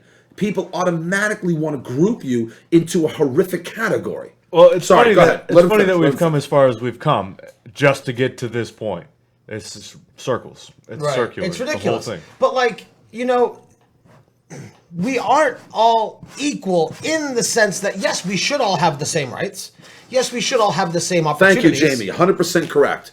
Yes. We all start out at point zero. But even that's not completely accurate. Why? Because not everyone's the same height, not everyone's the same weight, As not a- everyone's the same intelligence. That's not what we're talking about when we talk about equal. We're not talking about an actual measurable quantity. Your birth weight versus my birth weight doesn't change the fact that on a humanitarian level, on a human level, we start off with a clean slate. Okay. That's what we're talking about. That's what we mean by equal. See, you should be on the same page as him because you said this the other day. It's all in what we learn as we grow. What the people before us Exactly. Well, right. Exactly, Jamie. That's absolutely correct. Yeah, that you said that the other day. Well, no, and Do I you agree. not With, remember no, this? I agree with that. You were just disagreeing with it. Make up your mind. Not that. You just pointed at that, said I agree with that. Now you're saying I don't agree with that. No. You go through this every fucking time? No. So what I'm Is he saying just doing is it 'cause I'm here? No. We all have the same opportunity, but we No, we aren't- don't. That's untrue. We most certainly do not. So a mother of 7 on welfare who squeezed out another puppy is not going to give the same opportunities to her children that an affluent couple in an intact family who averages $2.7 million a year in income. Those two babies are not going to get the same opportunities, but they were born at a zero even rate. Right. The opportunities are different, but the people, the babies, the children start the same. Oprah had every opportunity to be a total piece of trash. Granted, she is the horrific exception to the rule. Right. I'm glad you said horrific. Thank you, but it's still possible. Right. Okay, she didn't even have her first pair of shoes until she was 5 years old. Okay, but she still made her own way in this world, to her credit, in spite of her beginnings. Right. And now you get a car, and you get a car, Right. and I get 5. But the thing is, though, because there's none for you. But for her to do it and to show that it's possible, doesn't that prove that everybody has that opportunity? No. They just have to be willing to work hard enough to get it. I admit, Okay, all right, there's some merit to that. Some people There's have some to merit work. to that. Everyone has the same opportunity, but some people have to work harder to get those opportunities than others. Oh, Cards Against Humanity. I'm in. I wish we had more time. I know. You know what he would be great with? The Contender. Right That's there. what they just Your said. wife said it. We need to play The Contender with him one night. What's The Contender? It's like Cards Against Humanity, but it's political. What's the latest? Hold on. What's the latest you want to leave? An hour ago. An hour ago? Yeah. 3 minutes ago was the latest I was going to stay. All right, hold on. No, Did you know I was on Survivor? fuck, dude, I heard, man. Did you really? Yeah, it was Man, cool. I'm getting more and more excited every time No, you it's tell true. me. All right. Well, just in case there's some ducking out going on, let's officially end the episode at this point, and then we'll stay on YouTube. So, Dan, thanks for coming on Mind of a Geek. No, I can't thank you guys enough. We had I a was blast. on Survivor. That's true. We'll have to. So I was in my underwear. Survivor Dan, ladies and gentlemen. And we'll do this that way. If you want to bolt, you can bolt. I don't want to. Well, no, I know. I need to. I know. No, you good. You're good. But anyway, Dude, a couple Red thanks for Bulls, everybody You'll that- struggle. Tomorrow night you'll sleep great. No, I won't, because I got to do all this shit again. Yeah, tomorrow night's Batman. It's true. So This is our whole weekend, every weekend. the quicker I close the show, life. the quicker we can. Do your fucking thing. I'm trying. People keep talking. Hey, Nate, did you What? know he was on Survivor? Shut up. Who was? Anyway, so Was he really? oh, I heard. I love that show. Holy shit. anyway, a big thank you to everyone that joined us live on YouTube. You can Especially catch, Ashley. You got a sweet voice, honey. you can catch Seriously, Mind I of don't a mean that like in creepy old man kind of way. Just, you really have a nice voice. I like it. You can catch Mind of a Geek live every Monday night at 8:30 p.m. at youtube.com/Geek Studio/live. Jamie, very insightful, dude. You had some awesome. No, seriously, you had some really great comments, and I was impressed with with the amount of knowledge that you threw into that conversation. So instead of being just like a hateful rant against religion, you actually made it very intelligent, and I had a lot of respect for that. I was very impressed. Good for you, dude. Cool. The Contender, huh? What is this shit? So we'll go over it. InkGeekStudios.com/Mind of a Geek for more information about the show. As always, if you like and enjoy what we do over here at Ink Geek Studios, please consider going to Patreon.com/IG Studios. We had 2 new patrons that came in this week. I believe one was Nicole. If that wasn't your name, I apologize. But a big thank you to Nicole and a big thank you to Carrie Sims for being our most recent patrons. Now that I've been on, they're going to be gone. So there you go. Thank you, ladies. Next week's guest is Emily. I'm going to fuck her name up. Emily Boisvert. She is a cosplayer, photographer. So again, Monday, it will be April. I should know this is the day after WrestleMania. No, I'm not. Never mind. I'm ahead of myself. It's the 28th. It's March. Monday. What's the date today? Today's the 20. Well, now it's the 26th. It's after midnight. Holy crap! I'm going to be in California in a week. Wow, lucky you. But anyway, yeah. So Emily, March 28th. Go to a charity event out there. 8:30 p.m. Eastern Time. YouTube.com/InkGeekStudios/live. I actually got invited to the disc golf tournament as a celebrity guest star. I can't even close my own show.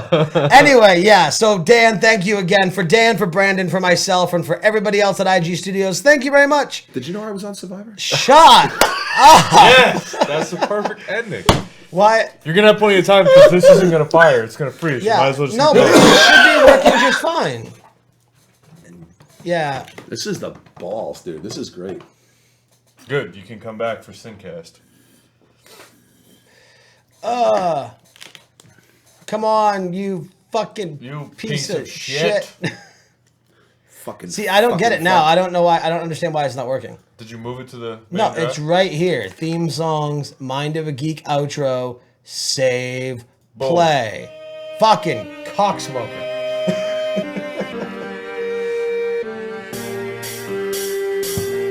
Oh shit. So we still on? Well, we'll still be on YouTube. Are we? Yeah, we do this live on YouTube. We play games. We can probably take the headphones off. Yeah, you don't need them. Yeah. Not now. So anyway, Oh so the my way... God. So all that right, was fun. that was a lot of fun. That was cool. I'm sorry I Does started Dan have out a- well. Jamie wants to know with if you have, shit, but- Jamie wants to know if you have a Twitter account. Yes, I do. It's it's at CHXDIGME.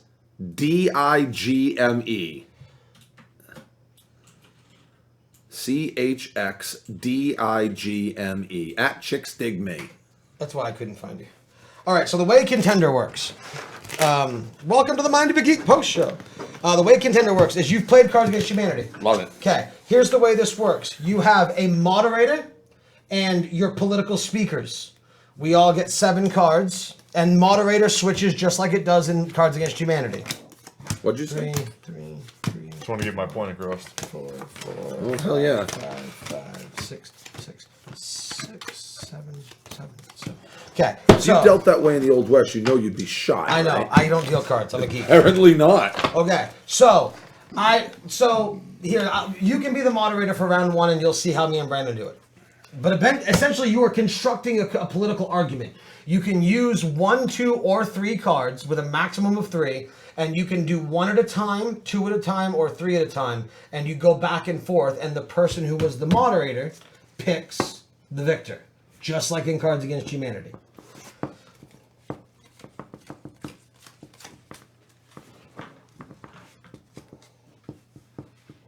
And these are all actual quotes, too. It says on the bottom who said it.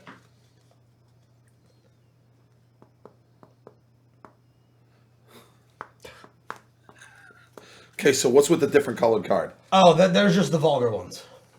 Those are the vulgar ones. Yeah, it's the politically incorrect deck that you mix in with it, but they make them a different color if you want to easily separate it out. All Because right. the base game is family friendly. Okay.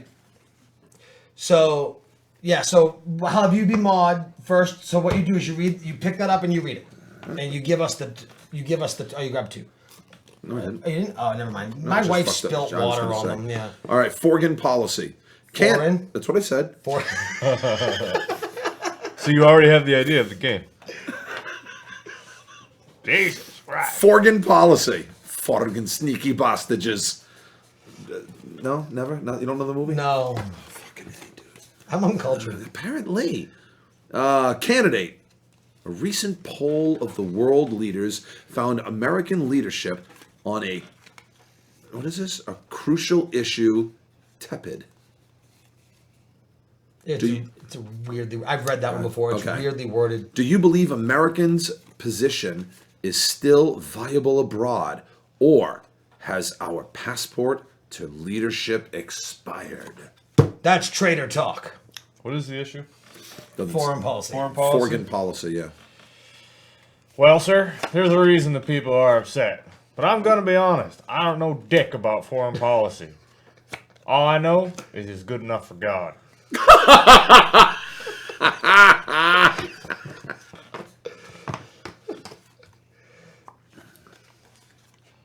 About.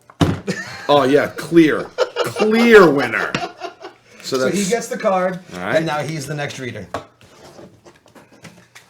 So what do you do with if there are blanks on this? Oh, you got blank cards? you say whatever the top. So that was foreign policy. So whatever the topic is, you fill it in with the topic. Got it. Okay. Yeah. Gentlemen, welcome. I'm going to start this debate off with taxes.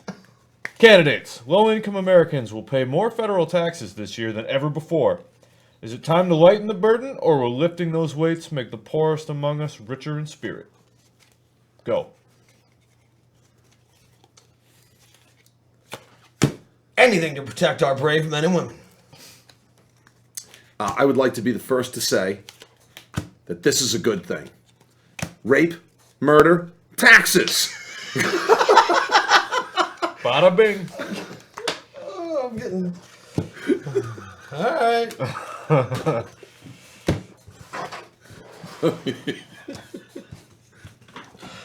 So, and again, you can do one, and the thing is, if you just do one, hell no. I'm No, saying- I like the stories. No, you go back and forth. Oh, all right. So you can rebut, but All right. you can draw as you play. All right. So, all right.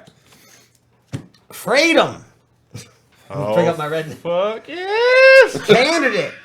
A majority of Americans feel they are less free today than they were 25 years ago. As president, what will you do to ensure freedom's ring isn't muffled? Freedom plus me equals fuck yes. I will make freedom great again. That's the straight up truth. Freedom should be safe, rare, and legal. Just three. Great idea, Hitler. Now why don't you do me a favor and kill yourself? There is Well, never. It's just three. Oh, that's it? Oh, fucker. All Here's right. your max. That's why I say you can only you can do one at a time, so you can have a I see conversation. what you're saying. Okay. Yeah. All right. Oh, that's his. Yeah, Hitler gets it. oh, fuck. Hitler gets it every time. Oh, yeah. It's Hitler a big and- black hawk. always Exactly. wins. Hitler in this game is like the biggest, blackest dick in Cards Against Humanity. All right. I actually went to Well, no, somebody's. we'll just go around. I was So, no, actually we're at somebody's house that had the bigger, blacker box and didn't know about the card. Oh, they didn't card? Oh, I didn't either. My wife found out about it. Really? Yeah, I had no idea. And it's the biggest, blackest dick, right? Yes. See, I knew the card existed. I didn't know that's where it was. Yeah. Yeah. The category is so fuck me. You see, this should be a show, just playing this game for 2 hours. We did that 2 weeks ago. Yeah, we did. Yeah, Jamie, we did that. It's the guy's just something. It's on the YouTube page. The category?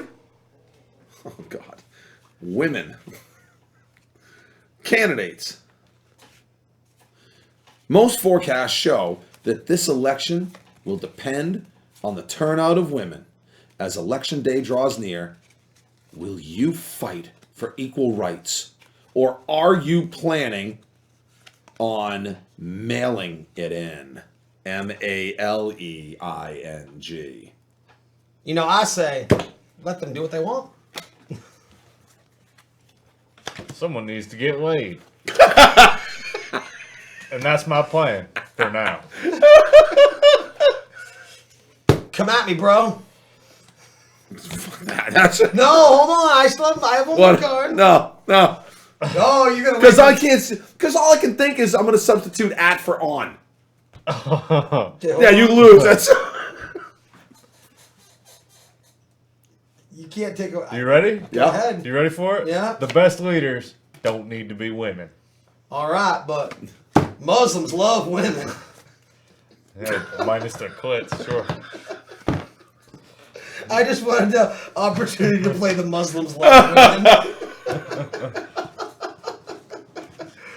Oh, the middle card was a dud. I'm sorry. The Muslim was close. No, it was I know. close. Come at me, bro. It's always a dud. Come on me, bro. Yeah, nice. Come on, me, bro.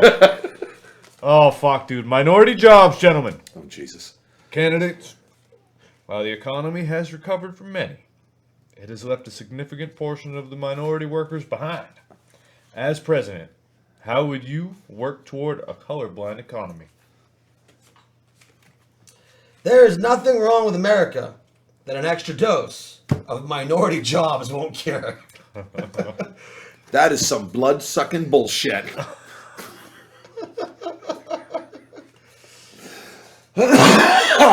Yeah? Well, this is a big fucking deal. Clean the shit out of your ears.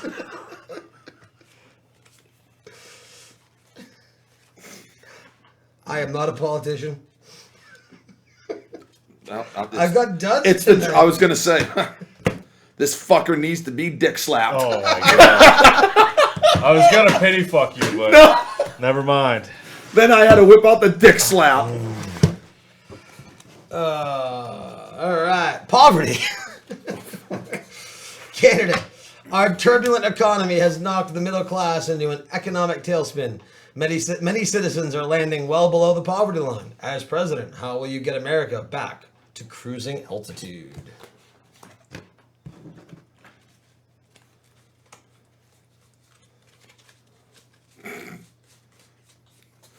There has never been a problem that Americans couldn't solve. What's the category? Poverty.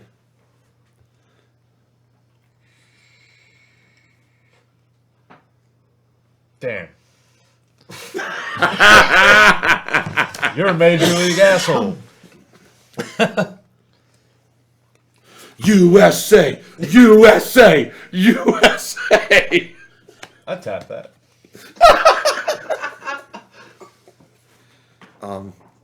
No comment.